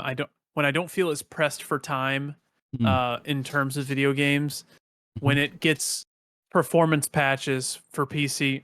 My dog is humping his blanket and is driving me insane. Who would have thought? You never does that. I know. When it gets some patches, when I have more time. Right now, I'm a little offended. I feel like it wasted a lot of my time. But I think it's a better game than I give it credit for, just because I'm a little offended. If that makes sense. I'm pretty hot on this game, and I feel like this game is going to be like, this is too serious of a phrase, but I feel like it's going to be a big part of my life for a long time. Like, I feel like it's going to enter the zeitgeist of video games and be a very important title for a long time. Even despite its like divisive launch, I don't think it's as big of a fucking shit show as like a Cyberpunk launch was or anything like that. No, I think that there's just like some glaring issues, but overall, I'm really fond of this video game, and I think it does more right than it does wrong, and I think what's wrong with it can rectify. I also think that intrinsically a fucking Bethesda game is sort of, it's not that it launches poorly, it's that it sort of depends on the community to make it right sometimes, and that it's got legs. It's got crazy fucking legs. Like, I think it's going to be a fun game to talk about the same way that we talk about Skyrim 6 years from now. Like, I started a fucking Starfield playthrough. I hope so. Yeah. I really hope so. Yeah, I think it's deep enough and there's enough crazy shit that I think it sticks around for a long time. But overall, great thing. Do you think it spends much time in Game of the Year conversations? Not like for us maybe, but like in general. Honestly, I mean, I'm kind of biased because it's not my favorite game, but I'll say no. I don't think it. Yeah, I don't think it gets that much of a mention. I think with like Tears of the Kingdom and Baldur's Gate and probably Spider-Man 2 end up being the front runners. Maybe Mario Wonder. It's a tough call. I don't think it's gonna win many GOTY awards, but it'll be in top 10s. Yeah, I bet it gets nommed a lot for like, I bet it's a Game Award nomination or something like that. Yeah. Let's get into Lies of P, man. I'm really interested to pick your brain on this, and I don't. Well, we've had two like pretty lengthy fucking segments so far, so I feel like we won't spend nearly as much time on Lies of P or any of these other games as we have so far. But what have you put in? 3 hours maybe. This has been like my before bed routine for the past 2 nights. I get all my work done, play this for like an hour and a half, then head to bed. It's good, man. Like, I didn't play the demo. I downloaded it, but never played it. How long was the demo? You played it, right? The demo was so long, I didn't even finish the demo. You get to Geppetto's house or something, you get inside, and I was like, that's gotta be where the demo ends. Wow. And then you go inside, and you leave out the back, and you're on fucking rooftops and shit, and you're fucking around there. And I got through all that. I ended up fighting a boss of some sort, and that wasn't the final boss either. I don't know if that was before or after the mansion. It might have been before. Up at like the top right of a hill through a door. Gotta be the first like real boss. But there's a second boss too that I didn't even get to. It's a lengthy demo. Wow, yeah. I beat last night the first boss that has a summon outside of it. So in total I've beaten 3 bosses. Yeah, I haven't been that far. 3 or 4. But I just recently beat the one with a summon outside of it. And the world has kind of opened up, and I've moved on to a factory like area. But man, if you told me, like, if I was uneducated and you said, hey man, this is FromSoft's next game, and I didn't see who made it, I would believe you 100%. Like, yeah, this is the best of the imitators, if that makes sense. Yeah, it looks crispy fucking clean. It is clean. It is, it's just even down to like the animation and sounds of climbing up ladders is just exactly FromSoft. It feels good. It feels good. I think I've made it known on this show multiple times. I'm not a Bloodborne guy. Like, I'm more of a Dark Souls guy. This is closer to Bloodborne than it is Dark Souls, so I'm adjusting. I'm trying to learn more parrying stuff versus just blocking. because you lose health if you only block in this game. You have to parry to not lose health. But it's been good. It's been it's got a very cool like story with it so far. You're Pinocchio, and Pinocchio's not supposed to lie, but you're Timothy Chalamet. Yeah. It's a couple of the fun things about this game is on the loading screen while it's loading, instead of saying loading, it's like it says lying. Yeah. Whenever you die, it says lie or die.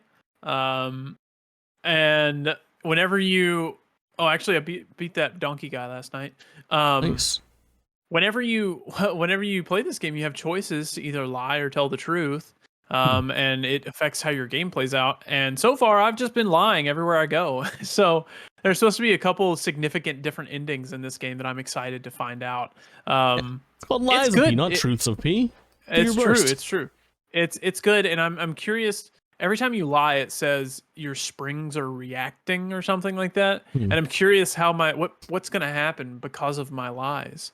I don't think this game should be slept on. I think people should go out. If you like Bloodborne or FromSoft games, go check it out. It's really good. And I think it's such a fucking good get. Like when you saying like it could pass for a FromSoft game in a year where there's no traditional FromSoft game, like no Souls like FromSoft game. Yeah. Obviously you have Armored Core, which we'll get to in a minute.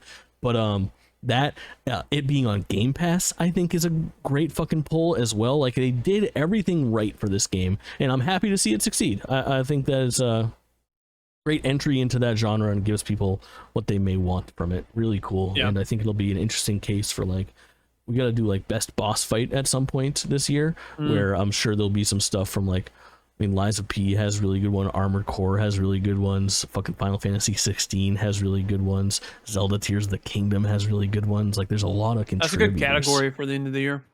Yeah. I will say, so far, 3 or 4 bosses in, I've killed all the bosses on the first try, but there have been a couple just little dickheads out in the world that take me 30 to 40 tries, like no joke. I get it, for sure.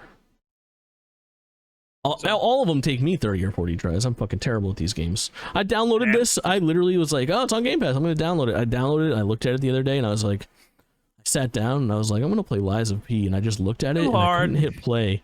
And I just uninstalled it. Like I sat there and downloaded it and then uninstalled it. I was like, that's not what I want out of life. That's what people do when they're trying to like quit drinking, bro. They just sit there and they look at it. I know. They look at the fucking bottle. I looked at the bottle and I was like, no, man. Not today. I'm out. Yeah. I'm fucking out. Listen, I already teased during this episode at one point or another. F-Zero 99 was announced and shadow dropped at the Nintendo Direct the other day, and this game is such a fucking banger. It takes it's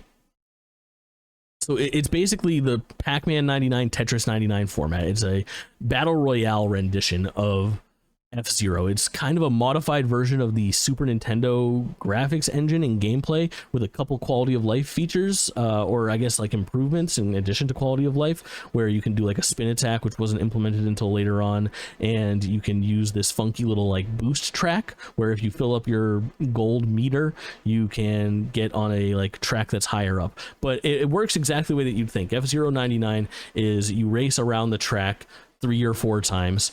And if it's a series race, the bottom 5 or the bottom 10 will get knocked out of the race, and then whoever finishes first wins. Who can you win out of 99 players? But there are all sorts of different intricacies that they have introduced to this fucking game to make it so interesting. And the way that it translates, Pac-Man 99 and Tetris 99 were very like individual experiences. Did you play either of those? No, I didn't. So it wasn't like you were dropping blocks on somebody else's map and trying to draw your block first, or you were eating the cherry out from somebody else in Pac-Man 99. You were very much playing on your own board, and then your results would affect other people, like you would drop blocks on theirs. This is everybody on the same fucking track. It is very much like a traditional battle royale in a racing format, and it just fucking translates so goddamn well. I am truly over the moon on how addictive F-Zero 99 is, and it's not a one-trick pony either. It looks great. Is not. Yeah, it's not like you just get in and you enter this fucking cup and that's the end of it. There are different modes where like every hour or 2 hours there are different like Grand Prix that you can enter in, but then every 10 minutes there's a different thing that you can do. Like there's like a ticket system. You have to enter and win 3 tickets and then use those 3 tickets to enter the actual Grand Prix that happens every 2 hours to really increase your driver level and compete. But then there's basic F-Zero 99 where you just play against 99 people, series races where there's like series of 3 races. You're voting on maps. 99 people are voting on maps every time too to see who fucking stacks up the best. So you end up seeing the results of 99 votes every time. There are different cosmetic options that you have for the 4 playable characters. I'm saying too much for a game that is like simple at its core, but just done so well. Like it is what could have been not like a cash grab because there's no like microtransactions, but what could have been just like headline bait. Like here's the next 99 F-Zero 99. Ends up being a very thoughtful product for not just F-Zero fans, but definitely for F-Zero fans, but for fucking gamers. Like, I can't recommend this enough. F-Zero 99 is cool, and I haven't had enough time to really think about it, but if I keep playing it at the rate that I'm playing it and enjoying it, I think this sneaks onto my fucking game list this year. Like, it could be a top 10 video game for me, is how hot I am on it. If they released a physical, would you buy it? No. It's free. But physical, bro. You wanna know how many fucking physical games I bought this year? No, not really. Probably not. It's just one. It's probably Gollum. Oh my god. That's awful. I hate that. It also works great with this, which is the Super Nintendo controller for 8-bit the Nintendo Switch.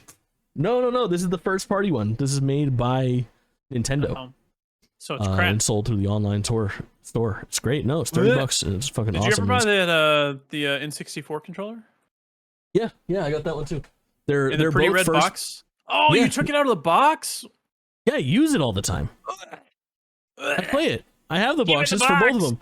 The pretty red box comes for the Super Nintendo controller too, and they're both like completely wireless for the Switch. They have like your like home buttons and shit up here.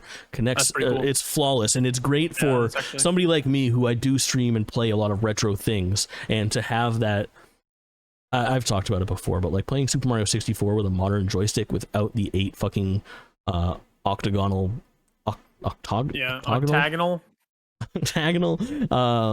grooves is a fucking near impossibility. It just feels so good to like hop in, and I play so much like side-scrolling Super Nintendo stuff. To have that Super Nintendo controller, a dream, I tell you. You love it. Donkey Kong Country and Mario World have never felt so good.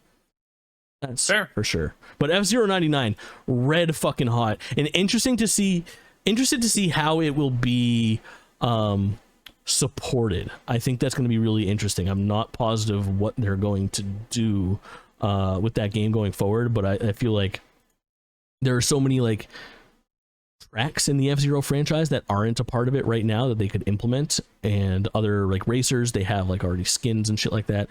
Just really exciting shit. But that's F-Zero 99 for the price of $0. For the price of $70, you can go out and pick up. No, is it $60? How much is Armored Core? It's 60. Yeah, it's 60. And Liza P's were $60. No shit. Yeah. Good for them. Should I give my my review, the couple word review? Yeah. All right. It like built through Discord conversations, but I think you've got it down. Go on. Say it. Haters, get ready. It's our mid-core 6 out of 10. Get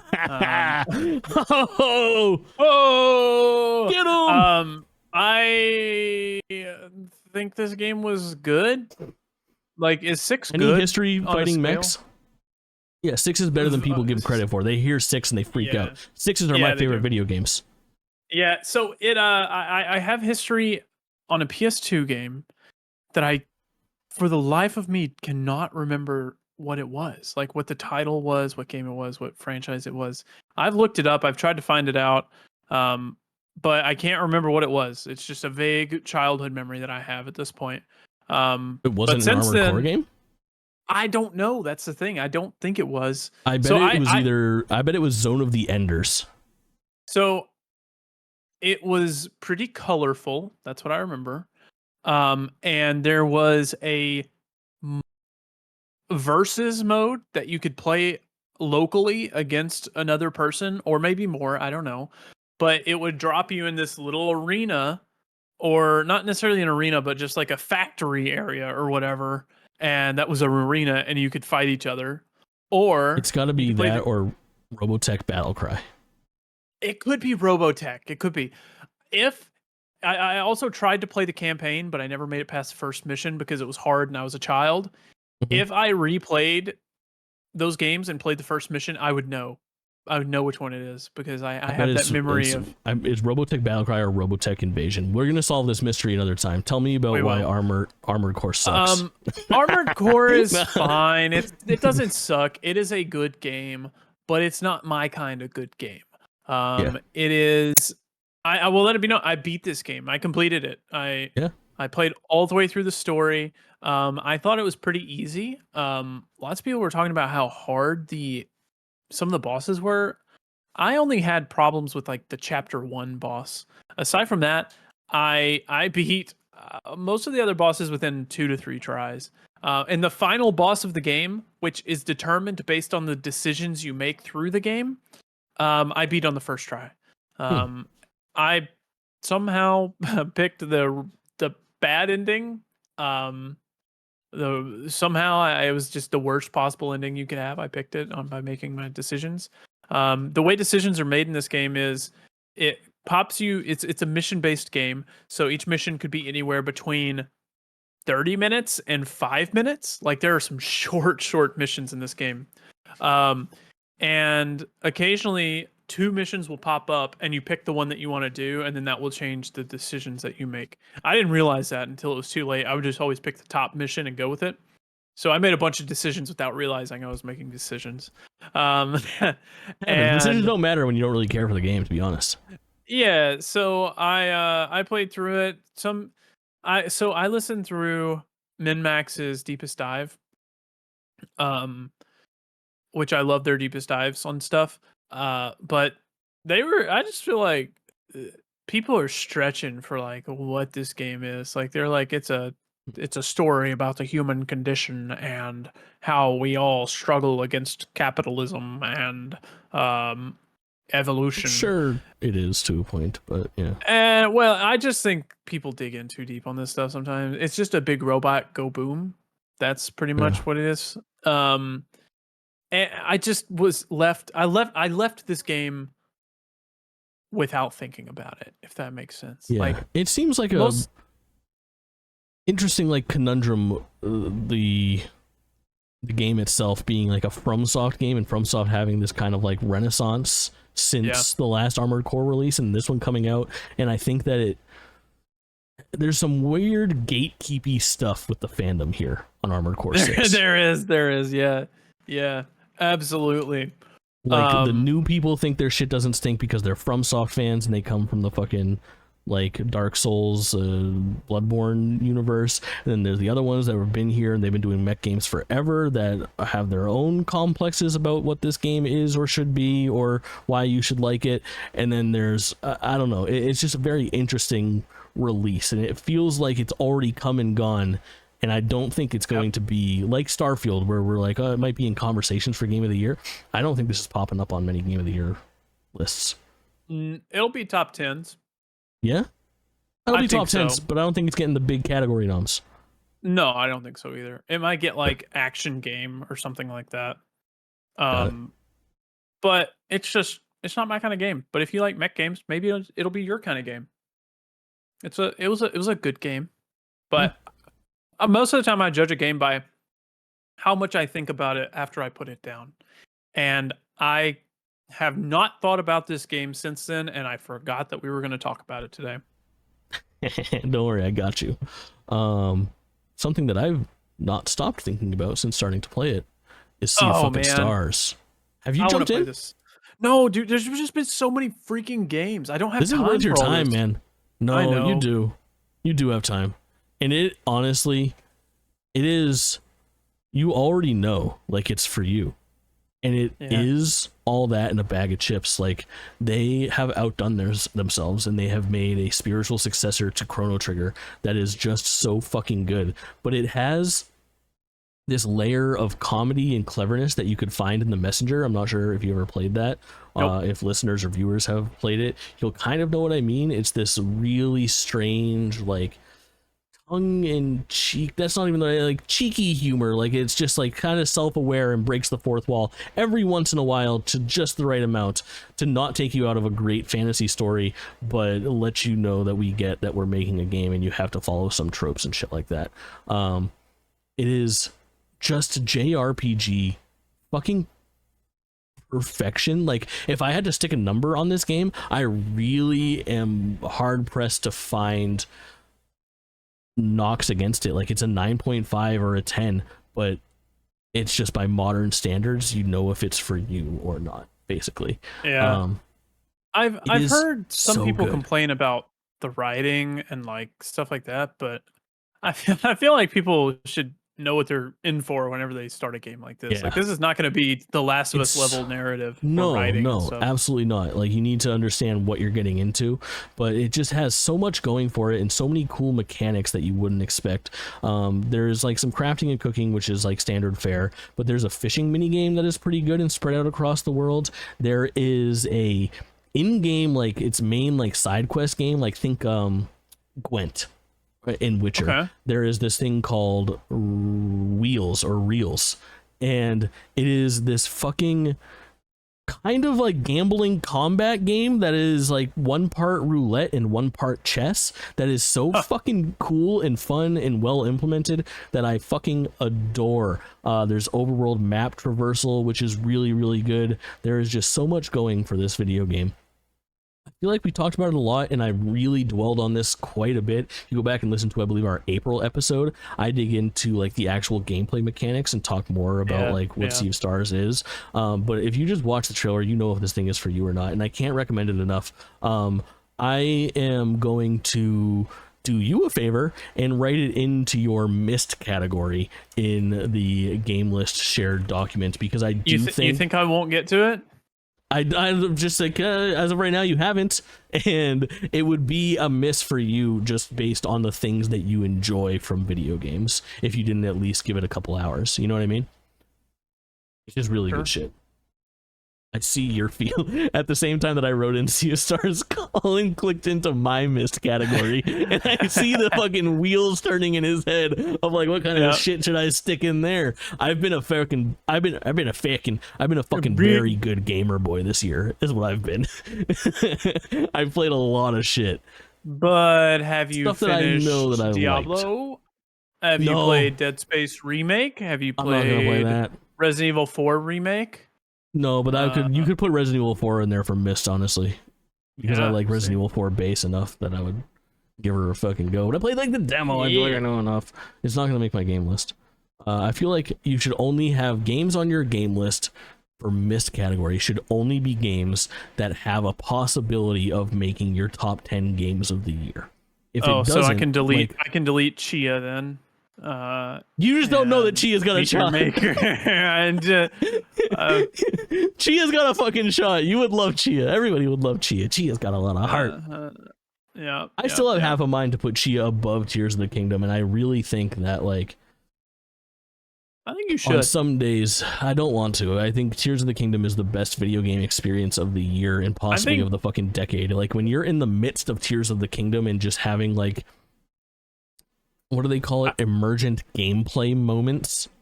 I think Tears of the Kingdom might drop out of my top 5. Tears of the Middom, whatever. Tears of my the guy with Hogwarts fucking Legacy. Dude, I'm telling you, dude. I base these games off of how much I think of them after I finish it. Hogwarts Legacy has been on my mind all year long. If I did that, it would be Chia 100%. Chia sticks with me, man. I fucking just love that the way I think about walking into Hogwarts, into Hogsmeade for the first time, it's magical. It's magical. I can hear the fucking theme playing in my head, and then from a standpoint of like doing Hogwarts Wizarding World right with those musical cues and but also not completely relying on like you're not over there being like, oh, I'm doing this mission with Ron Weasley. Like it is a very good way to make you feel like this is so fucking connected and feels so authentic to that world, but not just completely fan service the fuck out of it. Incredible. WB Games, I love man. that game. WB Games having a fucking year. It's great. Gotham Knights. Suicide Squad. Wow. Gotham Knights was last year. Suicide Squad's next year. Was Gotham Knights really last year? I think it was October of last year. I'm pretty sure. Wow. I want to say. I might be wrong about that. I don't even know. I'll look it up while you talk about Immortals of Avium. Yeah, Immortals of Avium. Sad story. Half the studio's gone now. Yeah, I got 40% of them got laid off last month. Or this month. Ascendant Studios. I haven't finished Immortals of Avium yet. I got a little distracted by some other games. I'm working on a playthrough of it for my YouTube channel. Nice. And I got about 5 or 6 hours into my playthrough, and I realized, so I was doing this playthrough mobily while I was gone last month. I accidentally deleted part 1 before I could ever get uploaded to. I haven't yet, but I'm going to. Don't say that you fucked it up. Just no. Inside baseball. I'm not gonna say anything. For those of you who listen to the podcast, you'll know. But part 1 of my Immortals, part 1 of my Immortals of Avium will be recorded after I finish the entire game. So fucking great. It's actually really good if you like Doom Eternal. This is Doom Eternal, but more colors and more lighthearted. It plays. It's very fun to play. It's got like the Metroidvania type stuff in the world. Some hidden puzzles, hidden collectibles and stuff. It's good. It's a really good game, and I'm sad people skipped it because it deserves more time. I'm putting it onto my Mist. I think you should. I think this belongs on your Mist, because if you want Doom Eternal that's not creepy or gross, that's what I want. Yeah. Because I've played like a couple minutes of Doom 2016 and Doom Eternal and seen enough of it played to be like, wow, this looks like so much fun to traverse this world and shoot these enemies and shit. But also it is just thoroughly fucking disgusting under every fucking crease and crevice of that video game. I fucking hate it. But this game like looks fun to play. Like, and the fact that it reviewed as well as it does, it seems like it's my type of bullshit. Like, I feel like this game on Black Friday is going to be like $17.99 shipped at Target or something like that. And I'm gonna be like, yeah, fuck it, let's go. Like, I think it's gonna be a fun time. Yeah, it'll be worth it. Also, like, it does have the kind of Marvel humor sometimes, but it genuinely makes me chuckle. Like, I chuckle at times, so it's a good game. I think people should go play it. A shot on your GOTY list or no? Dude, it's a tough year, man. Yeah, like, I hear you. This game probably would have been up there last year, but again, it's kind of hard for me to tell until I finish it. Honorable mention? Or? Oh yeah, absolutely honorable mention. Yeah, easy. I'm telling you, I think we need to do top 20 this year just because there are so many games. Let's just fill out our... man. It would be hard to recontextualize that list. We'll make a decision over the next month. Yeah. But there's so many games. It just, I got to do better at my honorable mentions and then see if it would make sense to just rank that bottom one. We'll see. We'll play it by ear. Yeah. Maybe we just impulse it on like the... I don't know. We'll see. All right. I want to talk really briefly about Party Animals because I put it on here, and as I was like looking at the slideshow the whole time, I've been like, I don't want to talk about fucking Party Animals. I played it last night. It's on Game Pass. It's $20 on Steam. It's really weird. It's on Game Pass for Xbox, but not on Game Pass for PC, but you can play it on PC if you buy it on Steam. Seems weird to me. Party Animals is basically Rubber Bandits with different mini games, and you can play it online, and I feel like in the context of playing it online with friends, it could be really fun, especially as a Game Pass game with like some buddies and stuff. But for the most part, it's that really weird, like floppy... It's Gang Beasts. It's the new Gang Beasts. It's Gang Beasts, yeah. I think I hate it, though. I hate it. Yeah, I had like the little glimpses of fun, but then a lot of times I just didn't understand the map and I got knocked out early, and it was like 4 minutes of me watching other people compete and stuff like that, and I just didn't have like the best experience with it. It's just not my type of party game. There's not enough going on. It's all individual rounds. There's no like tournaments or anything, so it's like playing Mario Party mini games with just like a winner of the round, and then it's on to the next round with no like overarching thing. There's no game map or anything like that. It just feels like a strange collection of like goofy mini games. I can see it being fun for like community nights on stream and stuff like that, and I was happy to check out a brand new release, but Yeah, Nothing to write home that's about the on Party utility of Animals. this game. Absolutely. Yeah. Mm-hmm. You forgot that this fucking game existed. I had to write this into GameList's fucking stack when I made the slideshow today. Oh yeah. I feel so bad, dude. Fort Solis. It's been such a month of just stuff going on in my life and games. Fort Solis is a wonderful game. I love this game. I made a tweet, right? I think I actually said this on our last episode. Is I made a tweet like back in June that was like Fort Solis is going to come out and it's going to get like a solid 60 on Metacritic, but I'm going to love every second of it. And that's true. I did. This is sci-fi to an extent. You're just on a base in Mars and something's going wrong. You got to figure out what. It's not scary. It's not supernatural. It's a very grounded story, aside from the fact that you're on Mars. And I loved it. It's about 5 hours, maybe. My biggest complaint is you walk really slow. There's no run button, but I mean, it's in the same class as What Remains of Edith Finch. Everybody's Gone to the Rapture. In that type of gameplay style. Is it scary? Slowly. No, it's not scary. Okay. It's suspenseful at times, but it's not scary at all. A little scary. It's got Roger Clark as the main voice actor. Love that guy. Right. It's got Troy Baker as one of the main voice actors, and it's got oh god, is it Jesse Appleton? I can't even remember. As the female in the game, and let me tell you, she's like British. I don't know what I know her from, but I recognize her voice from something. Just a hot voice, man. You know when you just got like a hot playing voice. A little bit I started Cyberpunk today. We're gonna talk about it next month because I'm playing the 2.0 stuff. I'm starting that soon. Yep, I can't wait. Yeah, really exciting. I played like this isn't gonna be its own thing, but like just we're gonna Fort Solis. I'm taking a little slide down, but that's fine. I made female V. Yeah, that's what I'm gonna do. The baddie with that fucking voice. Oh man. Yeah, I'm gonna restart and do it. It's actually the voice actress is Julia Brown. This is her first voice acting role. She's been in other stuff. A bunch of TV series, mainly. Anime. Well, no, this is her first voice acting role ever.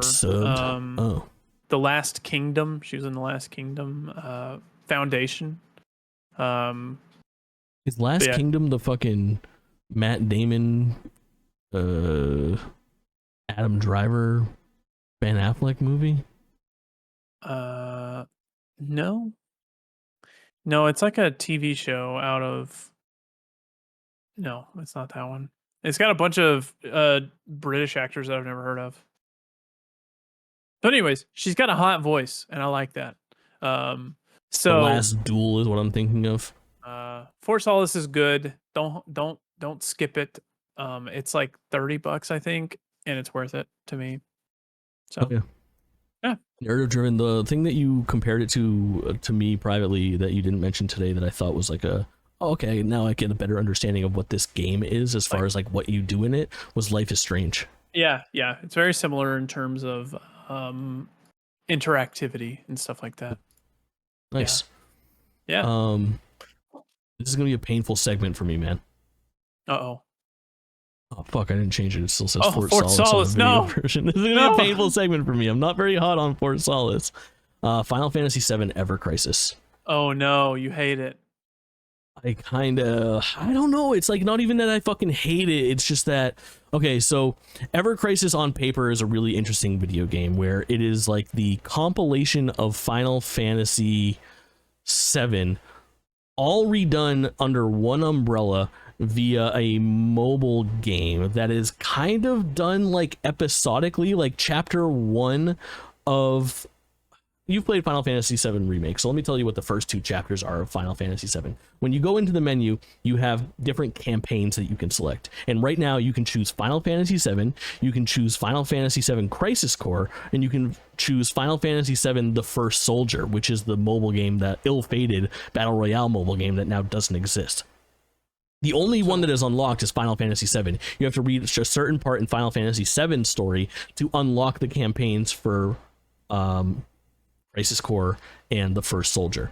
When you get in there, the first chapter that you get into is the bombing run, obviously. So you open it up and it's all text-based. You just have a couple conversations, blah, blah, blah, blah, blah, with Biggs, Wedge, Barrett, same shit, little tutorial stuff. Jessie? Don't forget Jessie. Yep, Jessie, of course. Best girl. Potential best girl. Yep. You navigate the world. You actually have like some freedom to do so. You can find some secrets and stuff, and it's almost like a little like 15-20 minute experience of like an abridged version of the bombing run leading up to the Guard Scorpion and having that battle. Then you complete chapter 1 and you move on to chapter 2, but chapter 2 fast forwards almost to like the Sector 7 slums with Aerith, where you and her are going through like the junkyard and shit like that. So there's a bunch of like that's Sector 5 slums, I'd like to apologize. Sector 7 slums is kind of like skipped over, and it is taken care of via like just kind of text boxes, and like it's a very small version of the game. It's not a 1-for-1 remake like people might have been hoping. And it's all wrapped around a battle system that includes brutal fucking gacha mechanics. And these mechanics are extremely brutal. They are the type of gacha mechanics that include like pay $15 for 10 rolls for different items for different characters with a 2% chance of getting an outfit for fucking Tifa, like that looks like a geisha and shit like that. It is all very predatory, and it has all kinds of different currencies and different fucking timers, and you can watch an ad to get a free basic roll, but you only get to watch 2 ads a day, and you get your daily login bonuses to get you your fucking heart gems, and you can spend those heart gems on rolls, or you can save them up for 11 bonus rolls for the price of 10. It is just super fucking predatory, and I'm sure that you can do it free to play, but it definitely brings you less joy because they want you to spend the fucking money on it. It's really an unfortunate situation is like how I would kind of describe it, and I want to like it more than I do, but the thing is that there seems to be some things to really enjoy from a Final Fantasy VII like lore perspective, because there's some, I don't know, cool stuff happening in there. Like I go ahead. No, you can finish. I'll save it till the end. No,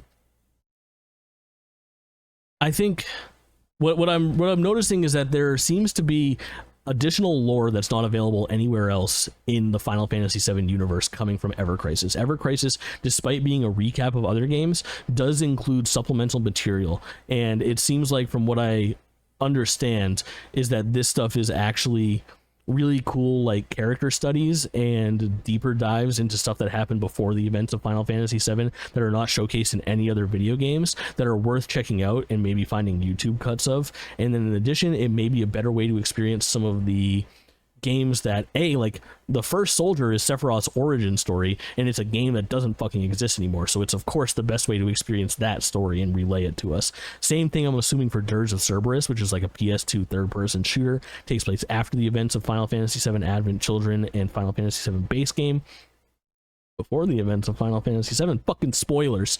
It's not even remake. Fucking spoilers. But I don't know. It's all, in the long run, it's too much to stomach. So as a huge Final Fantasy VII fan, I fell off this game within an hour and a half, and I haven't opened it up since the day that it launched.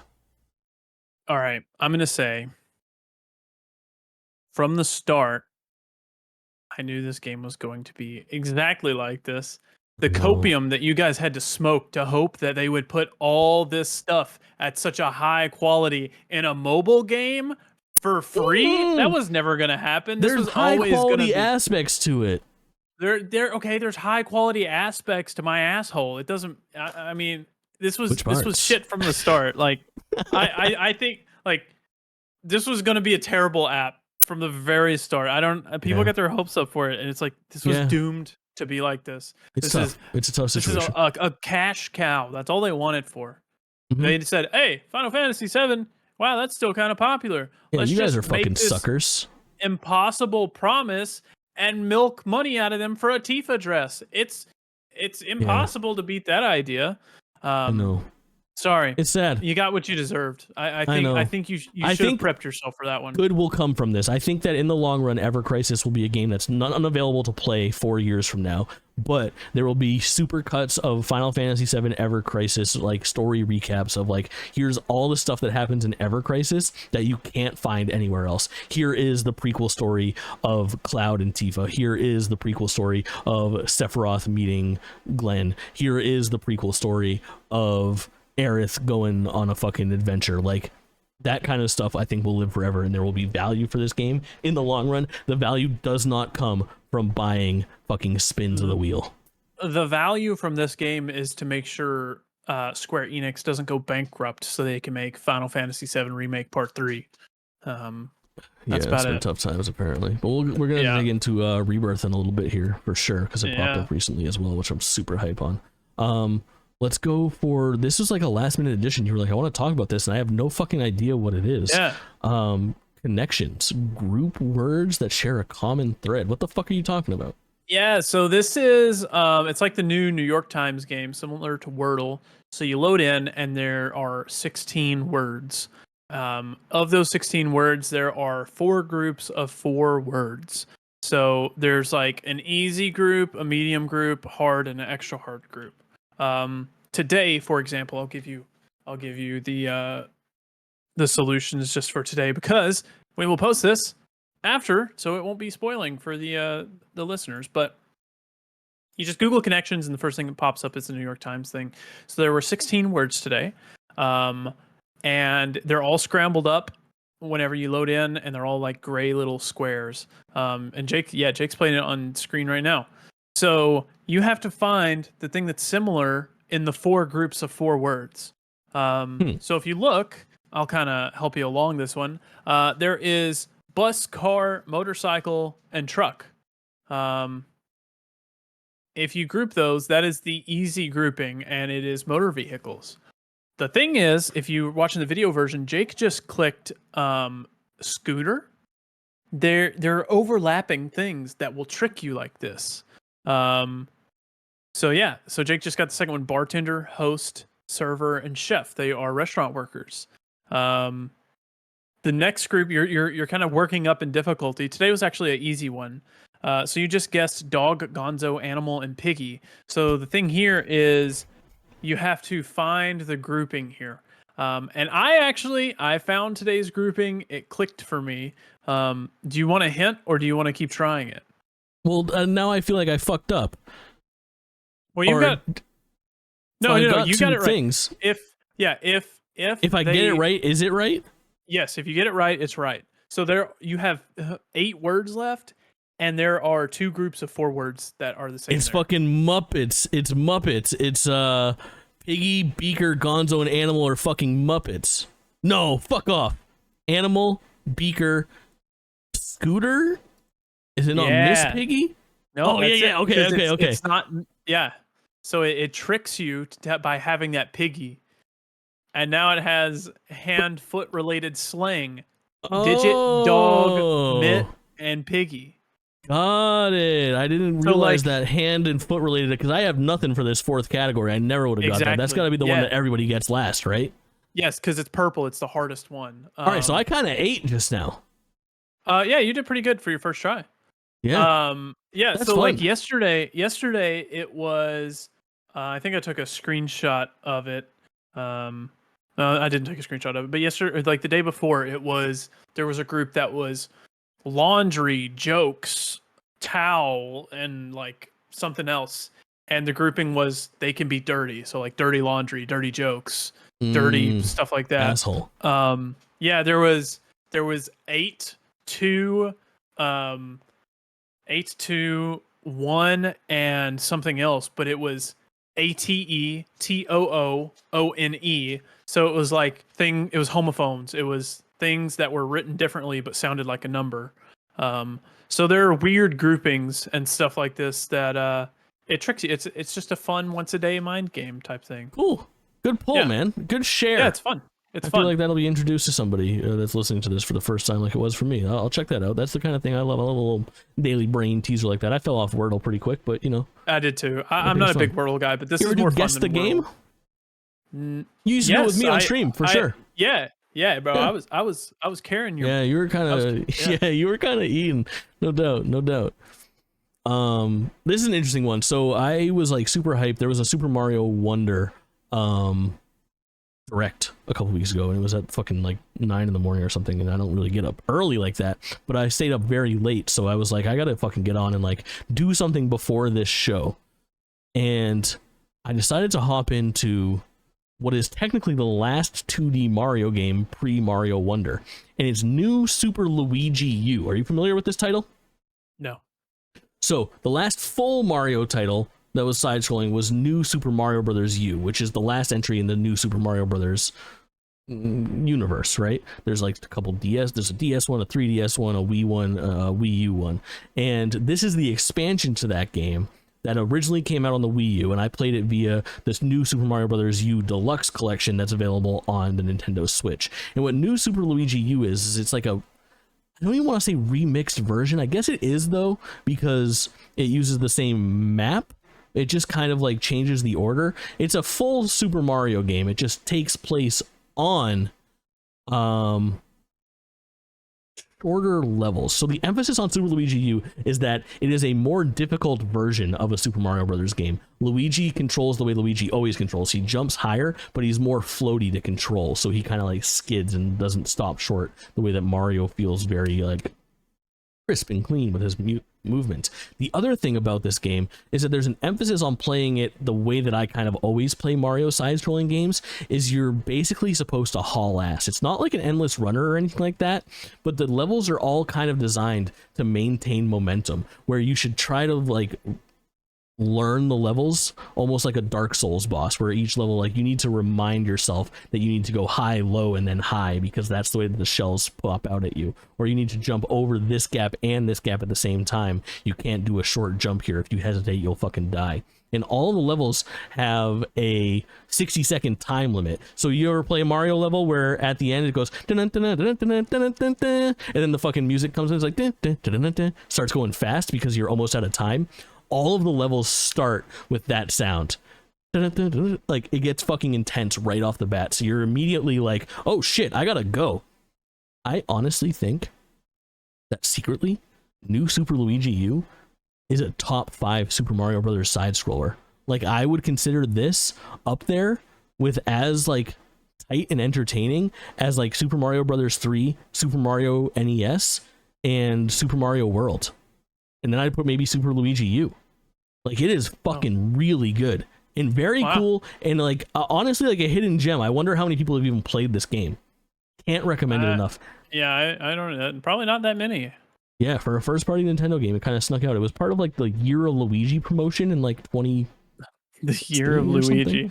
Yeah, like Year of Luigi. That's a new addition to the Chinese calendar. Yeah, man, it should be. Year of the Rabbit, Year of Luigi. Oh, I love it. It's time for everybody's favorite segment, the Destiny 2 minutes, which start... might need more than 2 minutes today. Now! So, in Destiny this past week, something has happened that has been labeled as the craftening. So, somebody found a glitch / exploit type thing where you can craft guns in Destiny. They came out with the Witch Queen about 2 years ago now. And you can like select the perks on the weapons and everything. But they found a glitch where you can put perks from one weapon onto a different weapon. So what this allows is you can go to craft a auto rifle, but you can put shotgun perks on it. So your auto rifle will begin shooting at the same rate as an auto rifle, but instead of shooting 1 bullet, it will shoot 8 bullets at a time. So it will be an automatic shotgun. Along with this, you could put that same perk on a grenade launcher, which when you shoot it, instead of 1 grenade, it shoots 8 grenades. And then on top of that, there's a perk called Mulligan that if you miss a shot, it refunds ammo into your gun. You can put that on the grenade launcher as well, where you have infinite ammo because at least one of your shotgun shells will miss. So you have infinite shotgun grenade launcher and all sorts of combos like this. So I crafted one of the broken weapons because Bungie pretty much put out a statement saying, hey, we're working on finishing this, but while it's still here, have fun, have at it, just enjoy yourself, which I think was a great way to handle it. So I crafted a shotgun or a grenade launcher that had infinite ammo shotgun, and we went through and we did like the highest difficulty stuff in the game, and we were just blasting through stuff. Like the game could barely keep up. It actually kept up really well. Like it's impressive how good the game is built that it can handle stuff like this, like a grenade launcher shooting 300 rounds a minute. Like, I'm just kidding. Continue. That sounds kind of anyway. Cool. It was really fun. It was great. We ran like super difficult stuff, and I was literally just sitting there, laying like Were you able to like fire. Complete anything that you couldn't normally complete? Is there anything like any game breaking stuff? Yeah. Well, like could you like pop an achievement that?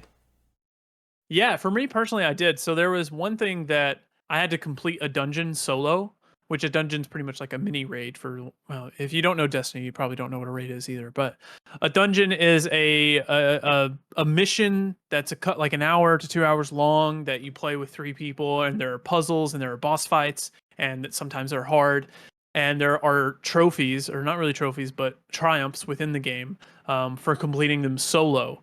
I'm not good at solo play. I'm more of a support character. So I had never done those solo, but I just hopped in there with my grenade launcher that dealt 17 million damage a minute and finished a bunch of stuff like that.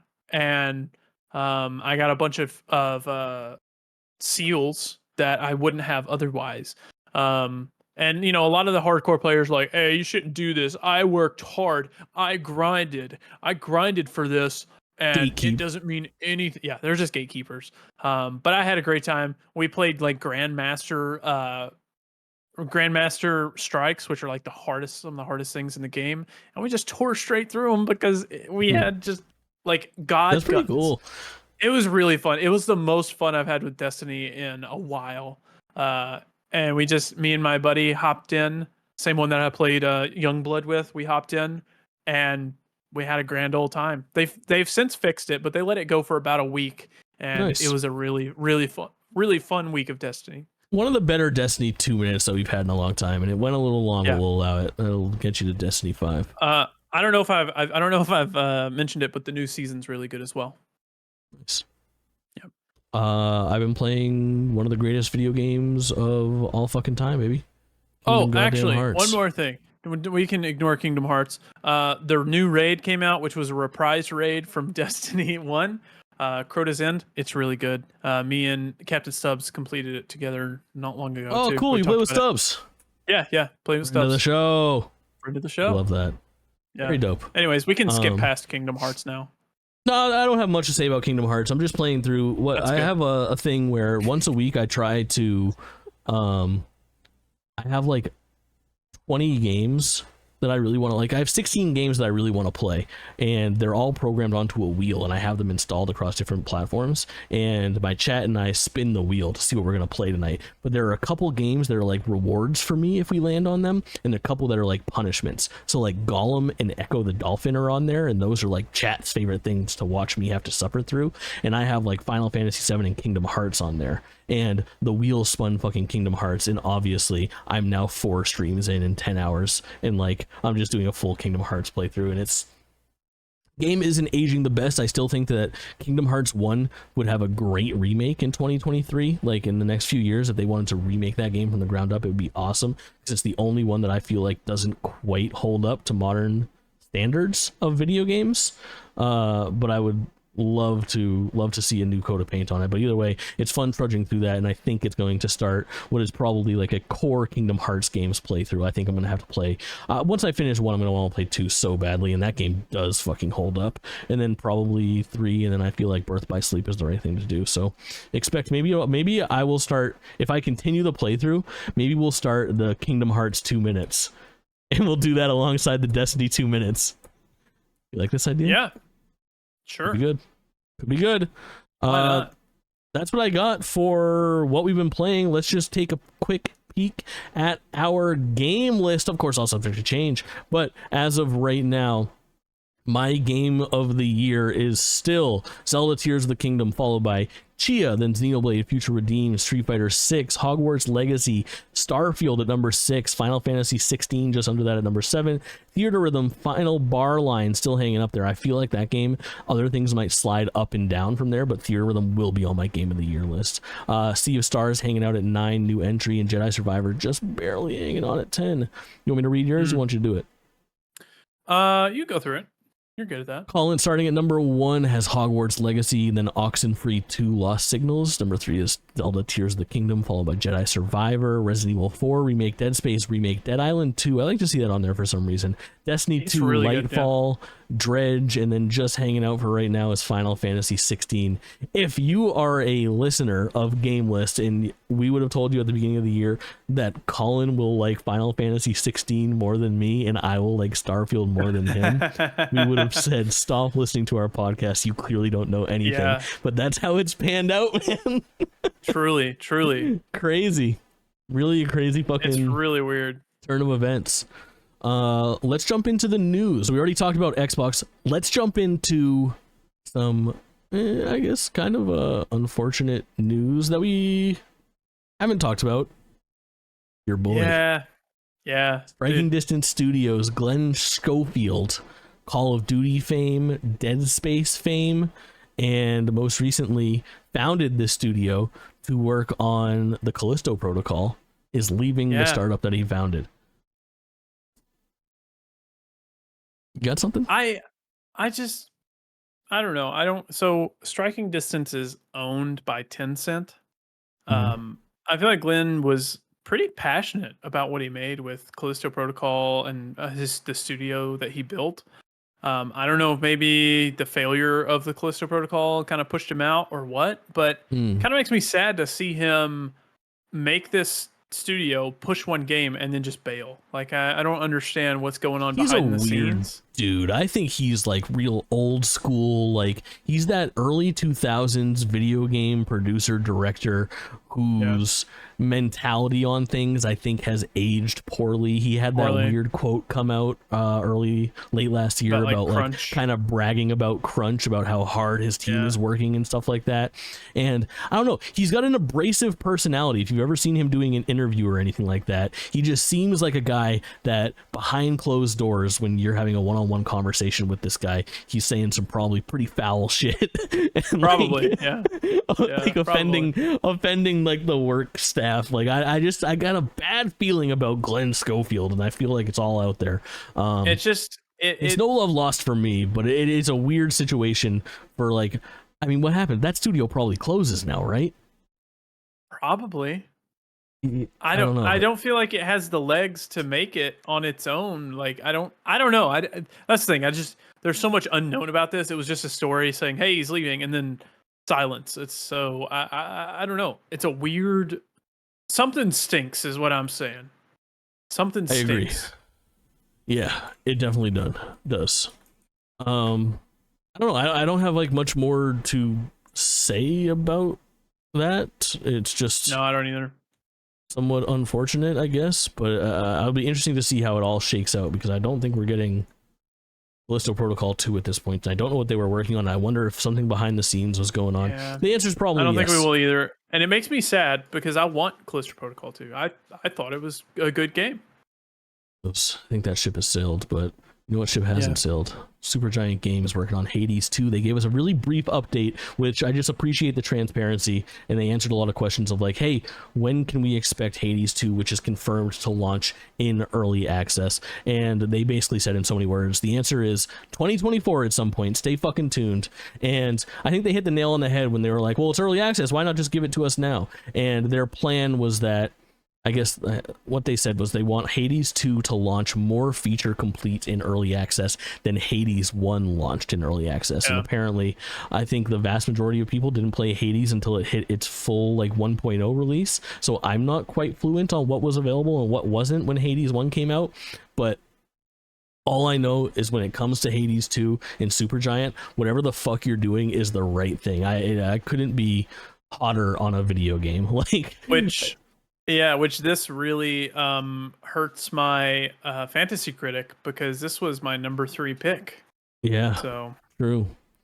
But I think it's going to be exciting to see what comes next, or when the lid is blown off this thing, what happens. For right now, we can talk about Final Fantasy XVI getting 2 pieces of DLC. And I'm interested, I put this in here not because it's like, oh wow, what crazy news, because I wanted to talk to you about it specifically.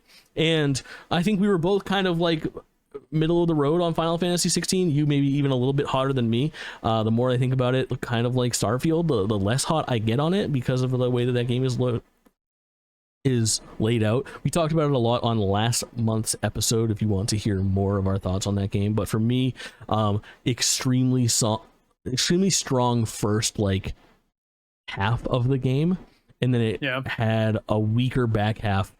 Sticks the landing in that last 10%, but it's like that 50 to 90% of the game when you roll through it really starts to fucking drag and retread ground, and the game is maybe like 8 hours too long, and I would have been fine with it being a little shorter. But nonetheless, there's some interesting food for thought on things that weren't explained in Final Fantasy 16. And with 2 pieces of DLC, my question to you is, do you pick up that DLC and play it, or what? Are you interested? You know my overall thoughts on DLC. This is why I'm bringing it here. Yeah. Normally not a huge fan. It took me over a year to play Final Fantasy VII DLC, and I liked Final Fantasy VII a lot more than Final Fantasy 16. Mm-hmm. So probably not. But if it has Jill, I'll be there. So there's a couple different like trains of thought on like what they could do here, and I wanted to talk about that. And I think like some brief like light spoilers. We're not going to be here like talking about the ending or anything, but there are some allusions to like what they could do. And if they do it similar to the way that they did Final Fantasy 15's DLC, which is probably the better look at things, it could be prequel type stuff. But I think what's interesting is that this is being done by CBU 3, Creative Business Unit 3. And what do they do on a fucking bi-yearly basis? These motherfuckers put out DLC, baby. Final Fantasy 14 full expansions. They take their story expansions very, very seriously, and they do them up to the fucking 9s. So I wouldn't be surprised if we're talking about some fairly substantial DLC that becomes perhaps even a standalone release, more like episode intermission, but even bigger. I'm not sure. It would be interesting to have a Jill spinoff, whether that's where that takes place, whether it intertwines or comes before or whatever, remains to be seen. Sid stuff for what was happening before he crosses path with Clive could be very interesting. And then with the 2 pieces of DLC, I would expect one of the biggest hanging threads in Final Fantasy 16 is there's another icon that is mentioned by name. Do you know this icon? The Leviathan. Leviathan the Lost is what it's referred to. It even pops up in a mural when you're looking at all the other icons. So it's basically like the element of water has not been explored. You get ice, you get ground, so could be really, really interesting. So I'm hot on that. That is something that like for Square Enix and DLC for their big like JRPGs, like the Kingdom Hearts 3 DLC, the episode intermission from Final Fantasy VII Intergrade DLC, obviously all of the fucking Final Fantasy 14 expansions, the Final Fantasy 15 stuff that was unfortunately cut short, but the 5 DLC packs that we got for that always are very, very good and like substantial pieces of like video game media. So I'm hot on it. I'm excited. I very much want to dig in and see what they have next for us. Let's move on to, can you do me a favor? Not this news story, but the next one is going to have the PlayStation Plus prices. Can you pull those up while we talk a little bit about this first news story, which is, this happened later in the day after we recorded our last episode of GameList, but we got the name of the PlayStation Portal as well as the accompanying Bluetooth headsets, or I guess wireless headsets and earbuds, got dated and priced. And I guess like the big headline here is PlayStation Portal is November 15th for $199.99. You buying this fucker? On a sale, maybe. Yeah. But off the rip, no. Yeah, 200's a lot for a remote play device, but God, it does look kind of hot, doesn't it? It does. It looks exactly like what I want out of a remote play I know. device. What I think about this is that like I'm not like over here pre-ordering this device or anything like that, but if I end up in a situation ever where I'm like, you know what, I'm gonna be at this fucking hotel on Wi-Fi, I could just turn my PlayStation 5 on. I should just buy this thing while I'm like on vacation right now, or like while I'm at this work trip right now. I feel like I could just like impulsively end up with a PlayStation Portal at some point. I don't know. Yeah. It's an interesting little thing, and I do feel like 200 is just like, it's on the precipice of being, if it was 150, I might just buy it. Yeah. I don't know. Yeah, my biggest complaint is it doesn't have Bluetooth. Yeah, so crazy. That's such a odd choice. I have to imagine there will be an update at some point to add Bluetooth because of the outrage. Well, there. But really, how do you can't just add a Bluetooth chip? Fucking dongle. I have to. Well, there's two ways that can go. One, I have to download imagine more RAM. One, I have to imagine it's already functionally capable, but they've changed something inside to do the PlayStation Link stuff. It's like the Switch. The Switch had Bluetooth for years, and it took them 4 years to add the update to be able to use it. Yeah, you're right. Good call, dude. And then another way is, actual hardware refresh that adds Bluetooth, if that's not possible. They're trying to push this PlayStation Link environment with their new earbuds and their Pro headphones, or Edge headphones, I guess. Yeah, it's a page out of the Apple book. Actually, yeah, with like truly. I don't think it's the M1 chip or like the A1 chip or something like that. It's whatever technology AirPods and Beats use that just kind of allow things to just like snap into place when it comes to wireless connectivity. And I will say, as someone who's like pretty bought into the Apple ecosystem, it does work pretty well.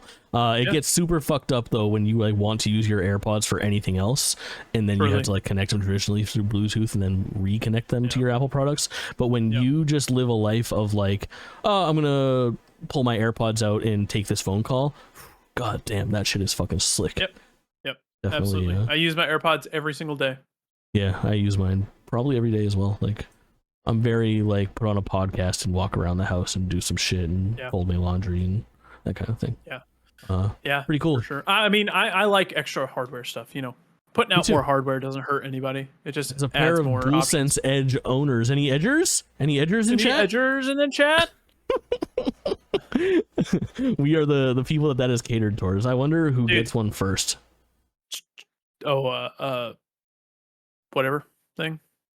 The Portal. Portal. Took me a second to remember the name. I don't know. Good question. The PSP, baby. PSP. That's true. It is PSP. You got those prices? Yeah, so Essential, which was the old just regular PlayStation Plus, it went from $60 a year to $80 a year, which that one I'll say fine, that's passable. I mean, you get 3 or more games a month for free, plus your online play.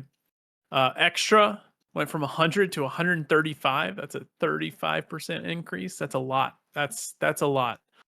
And then Premium, 120, which was already a lot, to 160 a year, which is, I think, outrageous. It sucks that you get fucked harder the higher up you go. Yeah, it's weird. It's really weird. I don't know. Like, I don't know what the percentage breakdown is. Like, maybe actually the percentage increase for each one of them is probably less and less of a percentage as you go up I can do math. The line, but It just sucks that it is going up, like, I don't know, dollars wise every time a little harder, because I have grown accustomed to, like, I truly think that I am a lifer on Game Pass and PlayStation Plus Premium, because I actually have gotten use out of Premium to the point of, like, I really do look forward to, like, the drop on, like, the 15th of every month of, like, what are the new games that are coming out for the Classic Collection, which ones can I stream now. There's always something that's come out in almost every drop where I'm like, oh, cool, and now I can fucking play that and not have to buy it. Like, Star Ocean: The Divine Force last month, or a couple days ago, is a pretty hot drop for me. I've wanted to play that for a little while. It has, like, the Star Ocean 3 till the end of time for the PS2 is the classic. Like, I'm into it, but it just fucking hurts.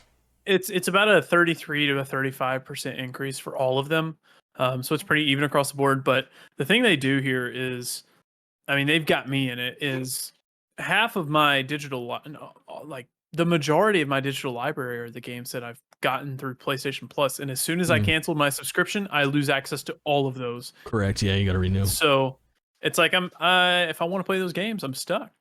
So yeah, but I mean, I'm gonna have PlayStation Plus until I die, or PlayStation dies, pretty much. So the only thing is that, like, what I've noticed, we talked a little bit obviously at the top of the show about Xbox Game Pass and the differences between PlayStation Plus, and the fact that PlayStation Plus discounts their yearly subscription is really nice. And because of that, I maintain a subscription. What I have started doing with Game Pass is, because these fuckers nickel and dime me and make me pay out the ass on a monthly basis, the first thing I do every time I subscribe to Game Pass is, and this is like my little way of, like, is I turn off auto subscription. So at the end of the month, and if I'm playing something, I will absolutely, on the day that it expires, go and feed the machine another $17.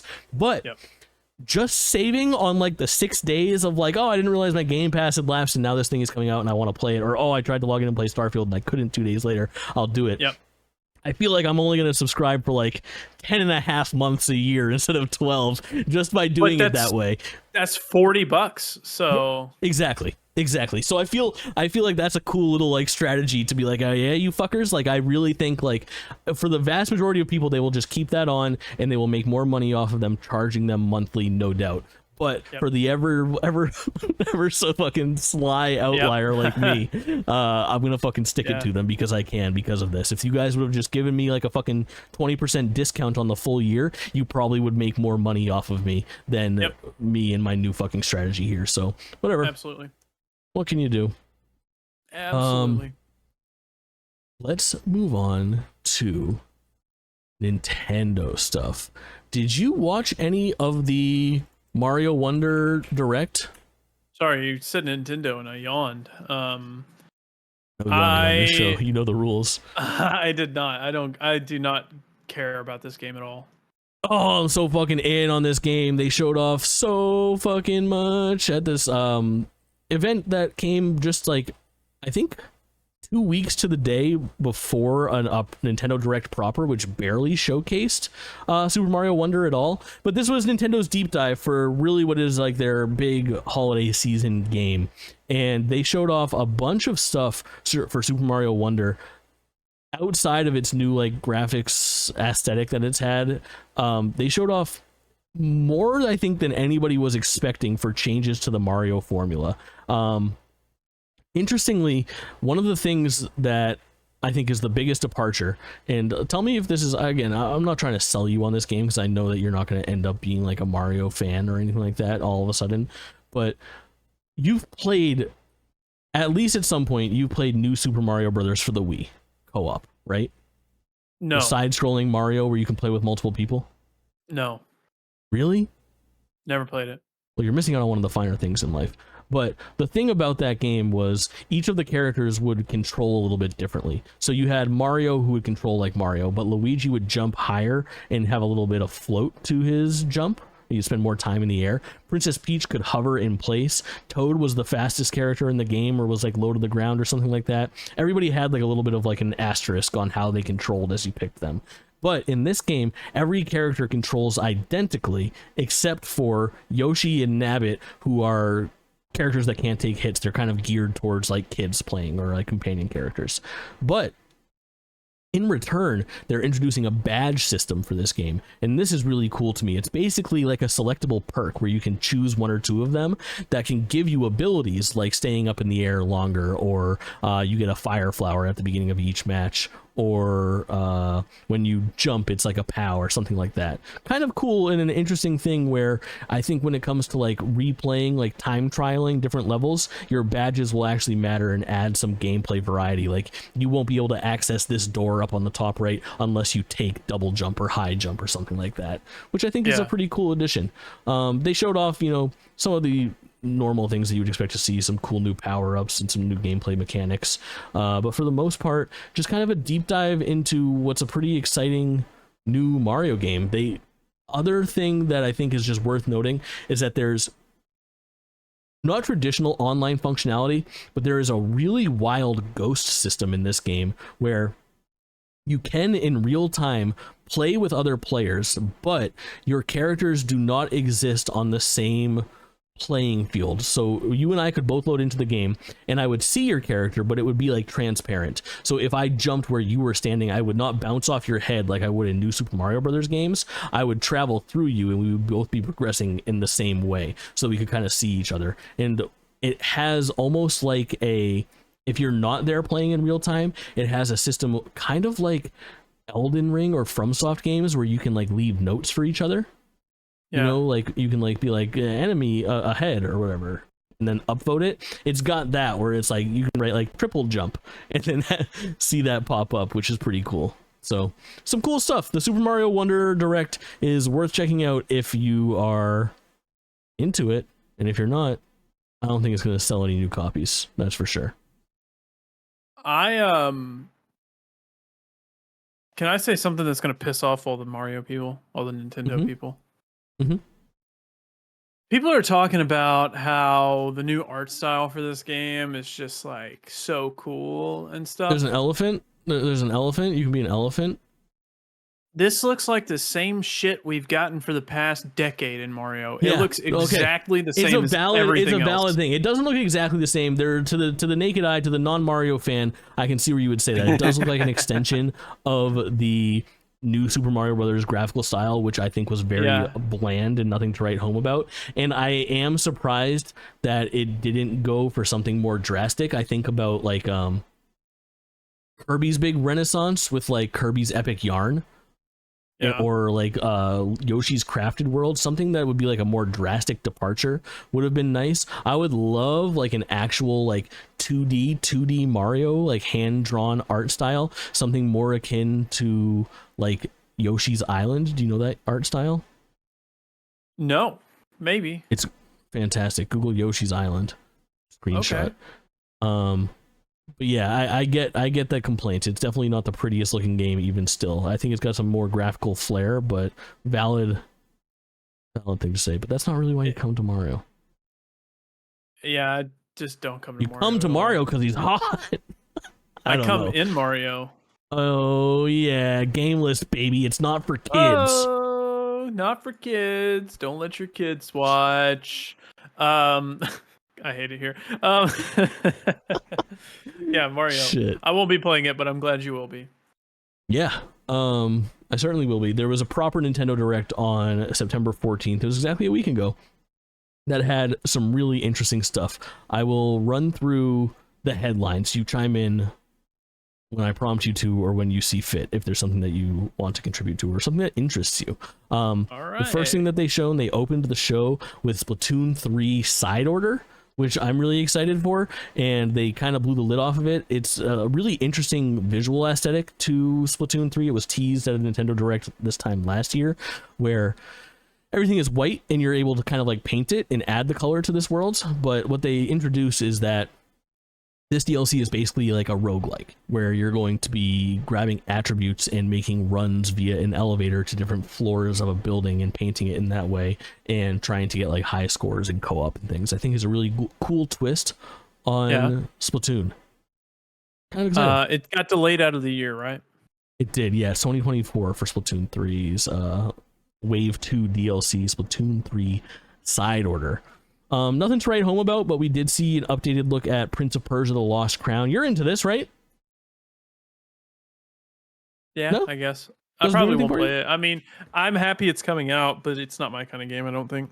It's the side-scrolling Metroidvania Prince of Persia that nobody was expecting. It was introduced this year during Summer Game Fest and then shown a little bit more during the Ubisoft conference. We haven't seen it since then. It has a January release date, and I'm red hot on it. I'm really excited to see what that game turns into. Yeah, no, I mean, it's going to be cool to watch it, for sure. Yeah, a cool, unique one that unexpected to kick the year off. They showed gameplay of Super Mario RPG, which is still shaping up to look absolutely great. Nothing too crazy. They showed off some changes to the original game's mechanics in that you can do kind of like multi-hits and some special moves that are almost like limit break type moves, like breaks into a little cutscene and Bowser does super fire and all that kind of thing. Good look at it. Yeah. New announcement of Tomb Raider 1, 2, and 3 remastered, which is cool. Apparently not just graphics, but also controls, which is the thing that aged the worst on Tomb Raider. That's probably going to be multi-platform, but was announced formally at the Nintendo Direct. Another look at Detective Pikachu Returns. I'm not going to spend much time on this. This game looks so fucking cursed. It's basically Detective Pikachu 2 for the Switch. The first one was on the 3DS and not played by many. It looks so weird, and it's coming out next month. I'm playing it on day one. Twitch.tv/Jake Twitchin. I'm excited to play this little fucking nightmare of a video game. I like the movie. Yeah, same. That movie's better than expected. It's a good movie. Little update, summer 2024 release date. The furthest release date announced for the Nintendo Switch. Again, everyone's kind of looking at like, okay, when are we going to be getting the Nintendo Switch 2? A lot of signs point to next year. Some of them are expecting like March, like the original Switch did. Others are thinking holiday season. We have release dates for official regular Switch games as deep as summer 2024 in the form of Luigi's Mansion 2. Pretty cool. We got a little bit of an amiibo roundup. The Zelda and Ganondorf amiibo come out on November 3rd. The good fucking amiibos. Noah and Mio amiibo, baby. Xenoblade 3, January 19th. So cool. And then next year, Sora comes out. Our best boy. I'll be buying 2 Soras at least, maybe 3. One of them will go right here next to Cloud on my fucking mic stand. The other one will go into a safekeeping box. And the third one will go in my butt. I was going to say in your butt. That's what I was going to say. That's what I was going to say. Oh, shit. But cool. And also, it will finish off all DLC amiibo. Every single fucking character in Smash Brothers Ultimate got their amiibo. They made good. Took years and years and years. Every single character? Uh-huh. Wow. Crazy. So every character has ever been in Smash Brothers and all the DLC characters. Sephiroth, Pyra, Mithra, all the guests. That's a lot. Terry, Kazuya. It's fucking crazy. Wow. Sonic amiibo. We're living in the best timeline, man. We talked about F-Zero 99 at length. That was shadow dropped during the show. Really, really cool. Mario vs. Donkey Kong was announced. It's a remake of the original Game Boy Advance Mario vs. Donkey Kong. You know anything about these? Nope. 2D side scrollers. Kind of cool looking, but not that cool looking. They look basically the same as New Super Mario Brothers did. And it's a $50 game, not a $60 game, but they're basically puzzle games. I don't know. They never really did much for me. I am not so hot on Mario vs. Donkey Kong, but the reboot is announced for next year. Also coming next year, we got a proper look and a name for Princess Peach Showtime. Did you catch this trailer, man? Nope. It's a fucking 10 out of 10. I skipped through the showcase, so yeah, more or less. So when they showed us Princess Peach Showtime last time, it was very much teased as like Princess Peach is getting a new playable game. Please look forward to it. End of story. But what we saw was her on like a stage. So Princess Peach Showtime's gimmick is that it takes place in a theater. It almost looks like fucking Balan Wonderworld theme, dude. Oh, that's wonderful. Yeah. But the big thing that can happen this time is that Peach can transform and take on different styles of combat. So it's like I guess it's 3D, but it's like 2.5D almost. Like you're on a 3D plane, but you seem to be going left to right more often than not, if that makes sense. It's an interesting like style. Kind of looks like it plays out.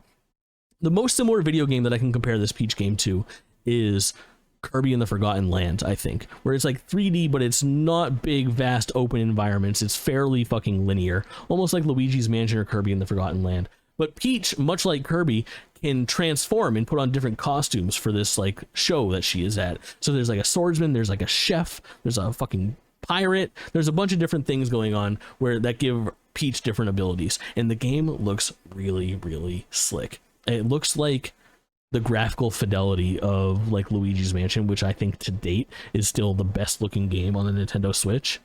It's pretty impressive, and it's my hot take is I'm more excited for Princess Peach Showtime than I am for Mario Brothers Wonder. Interesting. Yeah. That's very interesting. Really cool. And then one more thing, they closed out the show with the announcement of a remake for Paper Mario The Thousand Year Door, which is Paper Mario 2. People went crazy, including myself. Paper Mario The Thousand Year Door is, without an exaggeration, a 10 out of 10 Mario game and a 10 out of 10 RPG. It is absolute fucking bliss. You think, I don't know, this could be a wrong assumption. You think they're pushing all these like update remakes just because they're saving their big new guns till Switch 2? I do think that. Yeah. I think that's exactly what's happening. And, you know, especially with all the rumors, it looks like this is all going to be playable on Switch 2. But this game is a all-time classic. My only gripe is that I wish we would get like this treatment for the original Paper Mario as well. It can't be that hard to do. I don't know. But this game, it's tough to tell because Paper Mario Thousand Year Door's art style on the GameCube did age very well, especially with like Dolphin emulation. You can get that game looking pretty slick, but because of how good it looks, it's tough to tell that there's actually a lot of upgrades, and this does indeed appear to be not a remaster but an actual remake of that game, which is really, really nice. So a good look and a huge crowd pleaser. We toss around the term beloved a lot. This one is a beloved game, no doubt. And like a game that I would be, if I were to recommend you like a first party Nintendo game, like this is where I would probably go. You know what I mean? Like this is the most interesting looking Mario for game sure to me. It's like a turn-based battle, but it has interesting mechanics that keep you more involved, where you're doing a little bit of button mashing and a little bit of like timing and shit like that. Cool mini game mechanics, super fucking clever writing, like the best characterization of Bowser and Peach and Mario that you've ever seen. Supporting characters that are all like brand new OC that fucking slap. It just really good shit, man. Great announcement. Have you watched the Mario movie? Yeah, I have. What do you think? Haven't. Oh, I liked it. I thought it was pretty good. It was very inoffensive. I need to watch it. In a fun little like, that movie moves at like, maybe it's because I don't watch many like kids movies anymore, but like that movie moves at such like a breakneck pace. Like I think that movie's like 80 minutes long and it feels like it's 40 minutes long. Like there'll be like conflict that's just like resolved in 2 sentences. They're like, we gotta go, and they're like, okay, and then we're on the road. Like it's just like that movie is very good, and it buys me in enough to be interested to see how they develop that cinematic universe. I think it'll be fun. I need to check it out. Yeah, highly recommended. Good one to watch with the girlfriend. Like, yeah, that's what I you have assumed. a great time knocking it out one night. But I mean, it'll probably be on like what, Paramount Plus or something in a couple months. I think it already is. Yeah, especially with like easy access, that would make the most sense. On the same day, this happened last year, 366 days prior.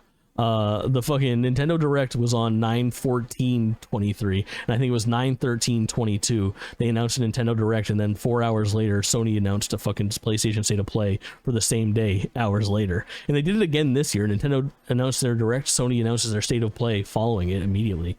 And this year, Sony came to play. I think that both of them had great shows, as opposed to last year. Nintendo had a great show, and Sony was a little bit lackluster, if I recall correctly.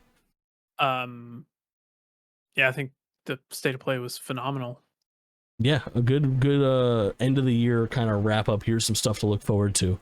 And they did a great job of like managing expectations and then kind of exceeding them, because they said it was focused on like third party and Japanese titles, and then they showed off like fucking Spider-Man and Helldivers and shit. I did not expect Spider-Man. The only worry that I have now is that like you should manage expectations accurately and not try to surprise and delight, because if you do that, it becomes harder to manage expectations in the future. Because now when they say that, we'll be like, well, remember last time they brought Spider-Man? So if I don't see Uncharted 5, I'm going to be fucking pissed. Like, that's true, but let's be honest, there's no pleasing people anyway, so there's certainly no pleasing me, and it didn't start off that strong because they started with fucking baby steps, which they thought I think baby steps looks pretty fun, pretty cool.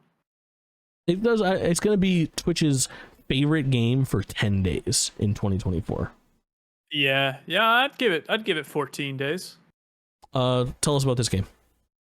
So it's Bennett Foddy's next game. His most recent one was Getting Over It. It's like the little dude in a pot with a hammer that you climb up. This is pretty much similar stuff. You're a guy and you control his legs to walk, and you have to walk through environments, and you can slip and slide and tumble and fall down and lose progress and whatnot. It's from the impressions that we've had so far, it's actually been really positive impressions. So it's just going to be a game that streamers stream and they get towards to the top and they fail, and then there's going to be 12,000 clips of that going around on TikTok. People screaming it's going to be the only up of 2020. Yeah, absolutely. And I don't know, maybe I will play this game and enjoy it, or maybe I'll never touch it. But I think it'll be a cool game to come out. What would you say? I don't know. This isn't a bad. I shouldn't frame it like that. What are the chances, do you think, of this game coming to PlayStation Plus day and date? Doesn't it seem like one of those types of games? Ooh, that would be like a good fit. Yeah, kind of like Sea of Stars, or like this would be a good one, wouldn't it? Meet Your Maker, like it just like a kind of like an upper class indie game, like a double I. Yeah, perfect. I I think it seems like one of those. Who knows? They showed off Resident Evil 4 Separate Ways, which actually launched today. While we're recording this, September 21st. You gonna play that? DLC boy? I want to. You know how I feel about DLC. I'm actually breaking my DLC rule twice this month, probably with this and with Cyberpunk. Oh, actually, while we're on DLC, I still haven't finished the Horizon Forbidden West DLC. I bought it. Damn, got about an hour in. Big fan, bro. I got distracted with so many other games. I came back. Rumors of that hitting April. PC. Yeah, I heard about that. Interesting, but no, this looks great. It's Ada. Ada's hot. Yeah, it seems like it's all the cut content. Oh, agree, by the way. Seems like it's all the cut content that people were kind of like mad that wasn't there, and we'll find out. Time will tell if the stuff has been added in here, but it looks substantial. And then there's a little update to the Mercenaries mode as well, that it includes like playable Ada and Wesker, which people are over the moon about, of course. People love their fucking Albert Wesker. Sure. Nice look at Avatar, Frontiers of Pandora. Not much to write home about. Are you playing that game? Dude, I'm so in on this game. Yeah, absolutely, fuck yeah, bro. Yeah, I am in. Same. Bro. This was a surprise showing for this thing. I think I expected, if anything, it'd be Mirage, but I'm in. I'm so in. Oh yeah. I think it looks really cool. I think like there are little like visual flares in this game that like I think make it seem like a true next gen experience, and I'm excited to see if they land the fucking ship. Like I feel like it could be a pretty big deal, and it could come out and get like some surprise like 8s and 9s and have people looking at it that weren't looking at it. Yeah. Got the Avatar name, so that's big. That helps. Where you at on Helldivers 2? I'm in, bro. I'm in, dude. Helldivers 2. I think I said it when we were reacting to the showcase, but for those of you who played, plug that. We reacted to this live. Yeah, it was great. It was a great showcase to react to live. YouTube.com/@GameListShow. Yeah. But Risk of Rain 1 to 2 was a huge jump, and it gained a lot of traction. I think this will be that same jump between Helldivers and Helldivers 2. And I am very excited to play this with some friends.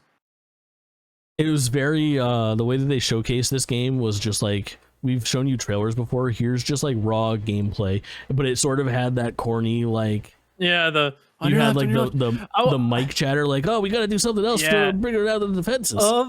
Of the corny mic chatter, I think this is probably the best mic chatter that we've seen.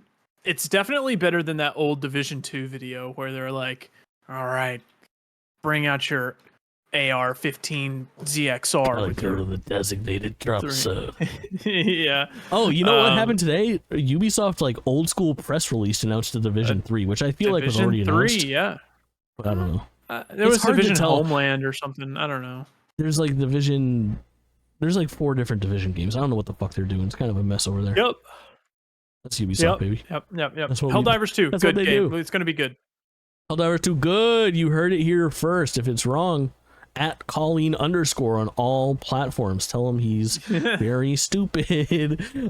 Tales of Arise Beyond the Dawn. I thought it was a fucking sequel, but you fucking nailed it, which I was surprised. I gotta play Tales of Arise. It's a good game, bro. It just seems, game. I don't know. In my head, Tales of Arise is an old game. It is an old game. Tales of Arise is 2 years old. Yeah, and it's that's just getting DLC now. That's why whenever this was shown, I'm like, that's Tales of Arise, but a DLC this far out? I bet they have like a nice like Game of the Year type version that drops day and date with this, where it's like you can get Tales of Arise and the DLC for $40 on disc or something like that, which would make a lot of sense. We'll see. Time will tell, but I mean, it looked good. It looked not bad. I'm surprised that you've played this and liked it so much. Like this is Jake fodder if I've ever seen it. I got the platinum trophy on this game. Oh shit. Good? Yeah, it's really good. I spent like 60, 70 hours in this and got the platinum trophy on it. I love that. I love that for you. Yeah. That's what I think. Then we got to game of the show. Foam Stars, baby. Forgot about this. I try to block this out of my memory. Hey, boomers. I try to block want to this out of my become memory every time. A fucking Foam Stars streamer. I really just think it's going to be a divine experience. It looks so good and fun, man. Square Enix, the hands-ons have been positive. The basic reason that they showed this game off this time around, though, is that there is going to be an open beta kicking off on September 29th, a mere 8 days from now. We'll be playing Foam Stars together. Are you going to join me? No. Oh, okay, cool. Don't you have to sign up for this? No, I think it's just you just have to download it from the store. Oh, maybe. I'll give you a maybe then. How about that? Okay, firm maybe. I really think Foam Stars could be something special. I told you when we were watching the reaction. It's got that X factor. There's something about Foam Stars, man. Can I just say you have the same attitude about this game as you did Future Soldier, whatever the heck it's called. Future Soldier, Ghost Recon? No, the Final Fantasy VII mobile game. It's gonna be the exact same thing. Yeah, you're right. It's gonna be the exact same thing. Yeah, probably not. I don't know. Probably. I think it's gonna be fucking sick. Listen, we don't even know. I feel like this game's gonna come out, and the undoing is gonna be they're gonna be like, oh, it's like a $40 game or a $30 game. This game should be free to play. I really hope they get it free to play. If they don't, it's not gonna sell. I don't think it has the Splatoon power, and it's going to come out and it's going to be doomed. I wish they would just put it out for free, even though it doesn't seem like that's what they're going to do, which is really sad. I think it's doomed either way. But what if they have Cloud costume? They might. If they have playable Tifa. Ooh, if they have a Jessie costume, that might get me. Ooh, Jessie Raspberry. You like that Jessie's last name is Raspberry? No, actually, I know a bunch of people with the last name. Well, I know a bunch of freaks with the last name Raspberry. I know I've never met a raspberry in my life. 2 raspberries that are separate raspberries. Yeah. Male or female? Both females. Whoa. Yeah. You think you could point me in their direction? You don't want to. So cursed, bro. You don't want to. What if the raspberries listen to this? Okay. Oh, well. All right. Too bad. So sad. Spider-Man! Dude. Most anticipated game of the year for me. Oh, actually, I should show you. Oh, sick, bro. I didn't know you got that in. Yeah, it's dusty, but it came in. Really slick. Yeah, it's really nice. It's going to be more a showpiece than anything because Honestly, after playing on the this motherfucker DualSense pulls Edge, out the Swiffer Duster on air it's still and dusty, just bro. fucking gives her a little wipey wipe. What an icon.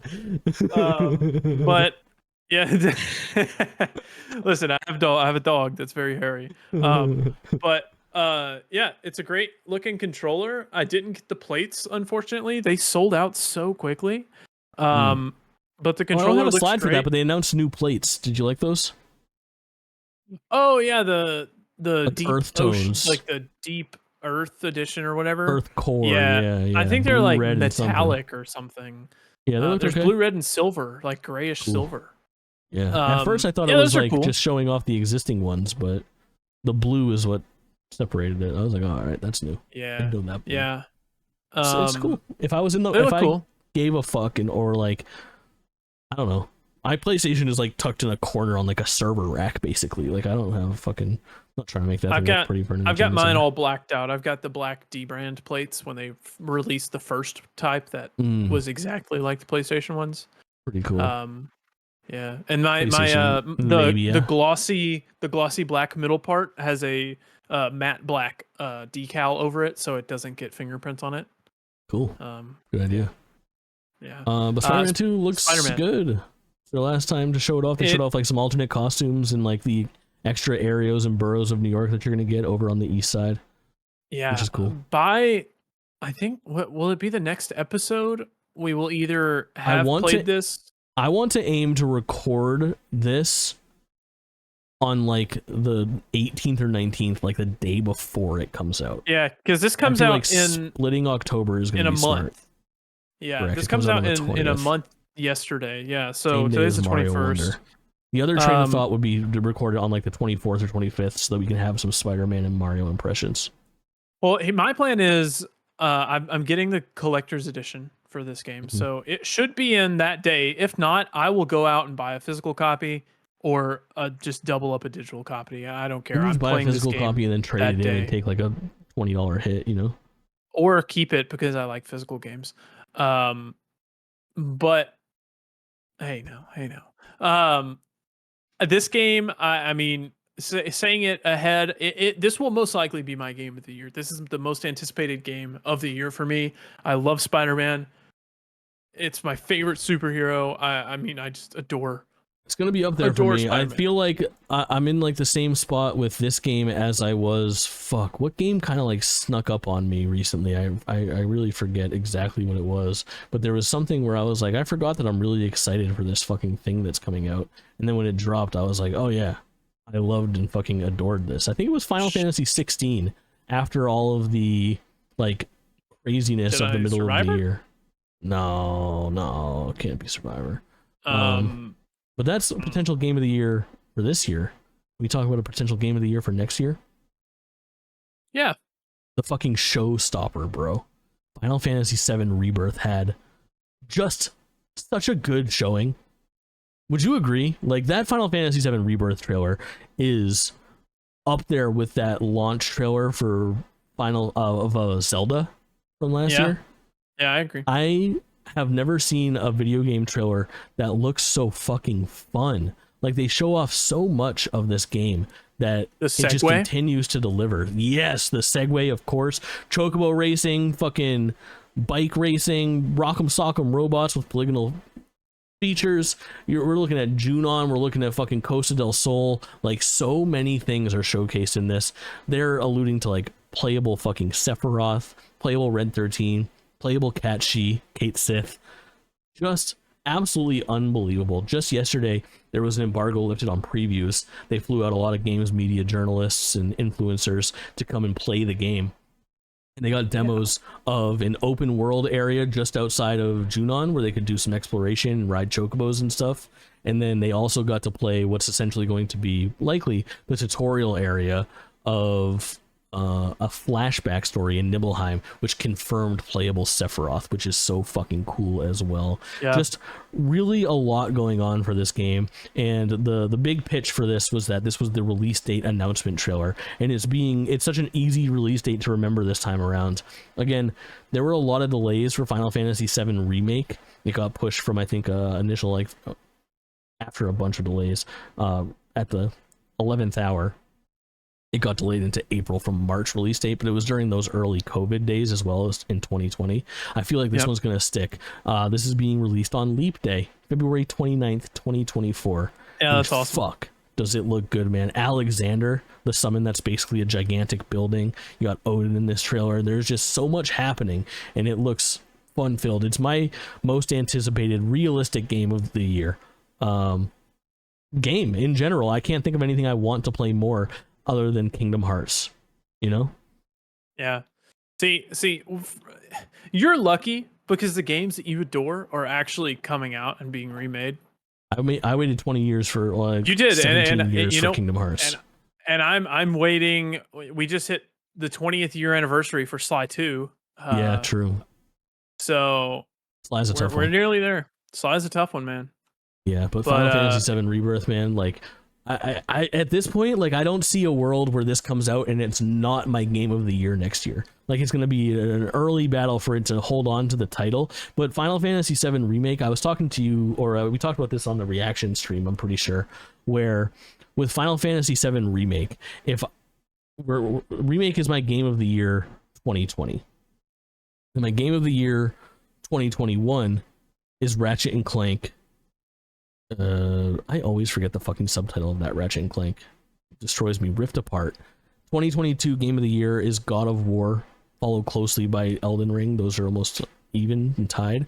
And this year is looking like it's going to be Zelda Tears of the Kingdom.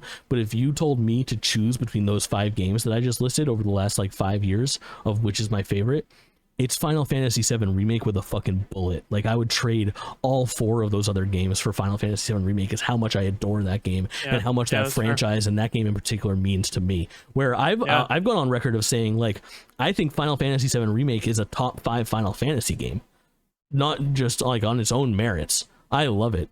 And there's something that I want to, I don't know, I've got a new policy on people saying, what, 1/3 of a fucking game? I'm not paying $70 for 1/3 of a game. Right now you have the ability to, if you skipped Final Fantasy VII Remake and you were on the fence, you can buy Are you talking about Rebirth. the twin pack? Yeah. Dude, yes, I was about to bring up the twin pack. So cool. Yeah. You can buy, you can pre-order Rebirth for $70, which it's $70 anyways. Yeah. And get the entire Final Fantasy Remake Intergrade for free. The PS5 version. It's fucking nuts. PS5 and it is a version. PS5 exclusive, but that's going to be $100 after the fact. It's basically like a, hey, if you haven't played Remake and you want to get in on this, you can do so for basically investing in Rebirth. For nothing. Absolutely. Which is so fucking cool. And awesome. Then the other thing that I'll say is, if you don't want to be spoiled for Final Fantasy VII Remake for any reason other than because you don't think it's worth $70 for 1/3 of a game, then tune out now. But if you think it's not worth $70 for 1/3 of a game, I'm here to tell you, you motherfucker, that I'm spoiling Final Fantasy VII Remake for you. Because right now, Final Fantasy VII Remake is not a remake. It's a play on words. Final Fantasy VII Remake is Final Fantasy VII 2. And Final Fantasy VII Rebirth is Final Fantasy VII 3. Final Fantasy VII Remake is a sequel to the original Final Fantasy. It is not a remake. It does not follow the story exactly for Final Fantasy VII. And if you're like me and never played the original Final Fantasy VII, you have no idea what the hell he's talking about, and it just seems like a standalone game on its own. That is worth $70. Absolutely. It absolutely is. It has a beginning, middle, and an end. It is a fulfilling 40+ hour adventure. They're saying that Rebirth is 100+ hours as well. Long, it's fucking dude. gigantic. I'm sure that's if you do everything. My guess is that the actual like game time will be like 50-55 hours once you're all said and done. But probably. Unless you want to explore the world. It looks like it's got some big open zones where you can kind of explore the map pretty freely, but not quite open world like Final Fantasy 15. But yeah, for naysayers, for people that say I'm not spending $70 on 1/3 of a game or I'm waiting for the entire trilogy, I urge you not to do that. The game, if you're a Final Fantasy VII fan, is going to give you nostalgia and make you remember parts of Final Fantasy VII, but the story beats that it follows are not Final Fantasy VII. Final Fantasy VII Remake is a sequel, a trilogy of sequels, and they are worth your fucking money. Really cool shit. Absolutely. Let's 100%. wrap things up and just talk about what is coming out in October. We changed the way that we are doing our coming soon. We now, for our September episode, that will happen sometime in September, whether it's the beginning or the end of the month, it doesn't matter. We'll be talking about the games coming out in October. If you want to hear about the games that are coming out for the remainder of September, go back and listen to the end of our August episode. It's very easy. We talk about the month in the future and the stuff that we've played since our last episode. Hello, sweet listeners and viewers. Don't tell Colin. I fucked up the recording and missed like 3 minutes of conversation. Don't worry, don't tune out. Everything's going to be fine. I'm going to recap what's coming out, and then we'll get back to Jake and Colin finishing out the show strong. Assassin's Creed Mirage comes out on October 4th. On October 5th, the next day, Detective Pikachu Returns comes out. It's going to be fucking sweet. On the 10th, we have Forza Motorsport, which is coming out on Game Pass, of course, for PC and Xbox, which is going to be awesome as well. We're definitely playing all three of the games I just mentioned: Assassin's Creed, Detective Pikachu, and Forza. We will have impressions on for the next episode of GameList, no doubt. Then the last thing that's coming out that we missed in my little recording snafu is Lords of the Fallen, coming out on October 12th. Back to the regular shit. Destiny sucks, Mario rules, bye. You said Lords of the Fallen and something? Oh, and Banisher's Ghosts of New Eden. Oh, yeah. That's a Don't Nod joint? Yeah, it's a Don't Nod game, Focus Home Interactive. I can't wait for it. I'm sure it'll be a 7 around, and I will think it's like a 9. It just reminds me of a Plague Tale type game, which I'm excited for. It'll be for you. It'll be for nobody else. Sonic Superstars, however, is for everybody. I feel like this game is going to be overshadowed so bad by Mario Wonder 3 days later. I'm worried for it, but I'm definitely playing it, and we'll definitely be talking about it on the next episode of GameList. Here's the 2 thoughts I have on Sonic. Sonic, a friend of ours, the streamer. I hope the game is good. I hope the game is good because he will enjoy it. On the other hand, I hope this game sucks so you get let down. Fuck you. It's going to be sick. Yeah. I think it's going to be sick. I just wish it had that online multiplayer, which it doesn't seem to have, which is sad. Hot Wheels Unleashed 2 comes out on the 19th. The first one was like better than expected. Then we have the back-to-back, the twofer. Super Mario Brothers Wonder and Spider-Man 2 on October 20th. Which one are you playing first? Let me think. I don't know. It's up there. I hear you. Lord of the Rings Return to Moria. Do you remember seeing this game? Yeah, it's the Lord of the Rings Deep Rock Galactic. Yeah. 4-player multiplayer. I would love for this to launch for free somewhere, like on Game Pass primarily, I guess is where I'd like to see it launch, but I don't know if that'll happen. I might check it out, though. On the same day, on the 24th, is Metal Gear Solid Master Collection Volume 1. Do you have any Metal Gear experience? So I played Metal Gear Solid 5 for like 10 hours, and I got annoyed with it, so I deleted it like back in 2016. Yeah. I'm going to play Metal Gear 1 because my chat talks to me about Metal Gear all the time, and I've got a lot of Metal Gear fans in there, and it feels like one of my biggest gaming gaps. I want to be on that Kojima shit, so I'm going to try it. Have you played Death Stranding? No, you? Yeah, I got the platinum in Death Stranding. Yeah, I would play Metal Gear before Death Stranding, but maybe one day. Ghost Runner 2 on the 26th. Alan Wake 2 on the... Are you getting Alan Wake 2? Yeah. Yeah, it's literally like October, November time is so crowded. It's like... Yeah. I'm gonna have to... You gotta get Alan Wake 2 and mash it before Halloween. Like, you gotta do it in those 4 days. Yeah, well, that's it. I think I'll have a less busy month next month, but we'll have to see. But I agree. I've got to finish Alan Wake 1. That's on the docket, is to finish Alan Wake 1 first. Smart. The last thing on Halloween, Salt comes out. It's on Game Pass. I played the demo for that. Seemed like a 6. So you'll enjoy it. I hope it's better, but I'm gonna give it another shot because it was kind of fun to like navigate, but I don't know how much time it's had in the oven and what they've changed since. So I'll be honest, that game doesn't look interesting to me. It looks like the worst parts of Breath of the Wild, which is the climbing. I hear you. I hear you. All right. That's fucking GameList, baby. A gigantic game list. 3.5 hour game list. Yeah, so do we have the PlayStation Plus games? No. And there's no Xbox games anymore. They stopped doing it. Yeah, I mean, honestly, it saved our breath. So the thing is that we don't even worry about them anymore because of the way that we're doing it. We're not going to know next month's games anymore. That's true. That's true. We can just talk about them if we played them. Yeah, well, there is a Generation Zero Saints Row reboot, and then I played Saints Row reboot. I didn't talk about it because I didn't care about it that much. I'm gonna play it soon once I get some time. It's cool. That's on the docket. Better than expected. I got the physical of it actually. Nice. And then Me Black too. Desert, the Traveler Edition. Yeah.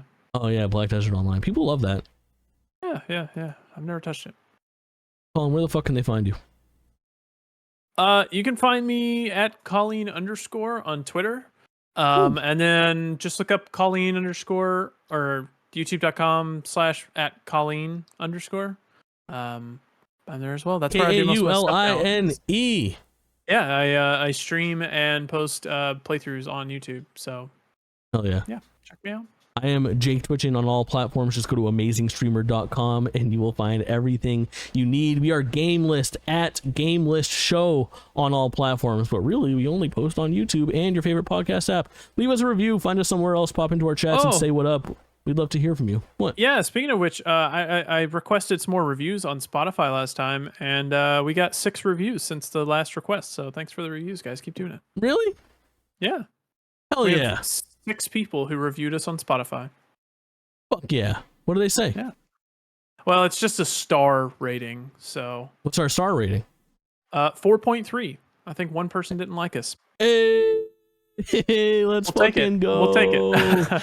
We absolutely will. That's like an 8.6. That's a great score. So hell yeah, dude. You guys know I like 6s the most, so you can't fucking hurt my feelings. Give us less stars next time, please. Go on there and give us 3 stars pronto. Our call to you guys is to get us as close to 3 out of 5 as possible. So oh, stop. This isn't even a good bit.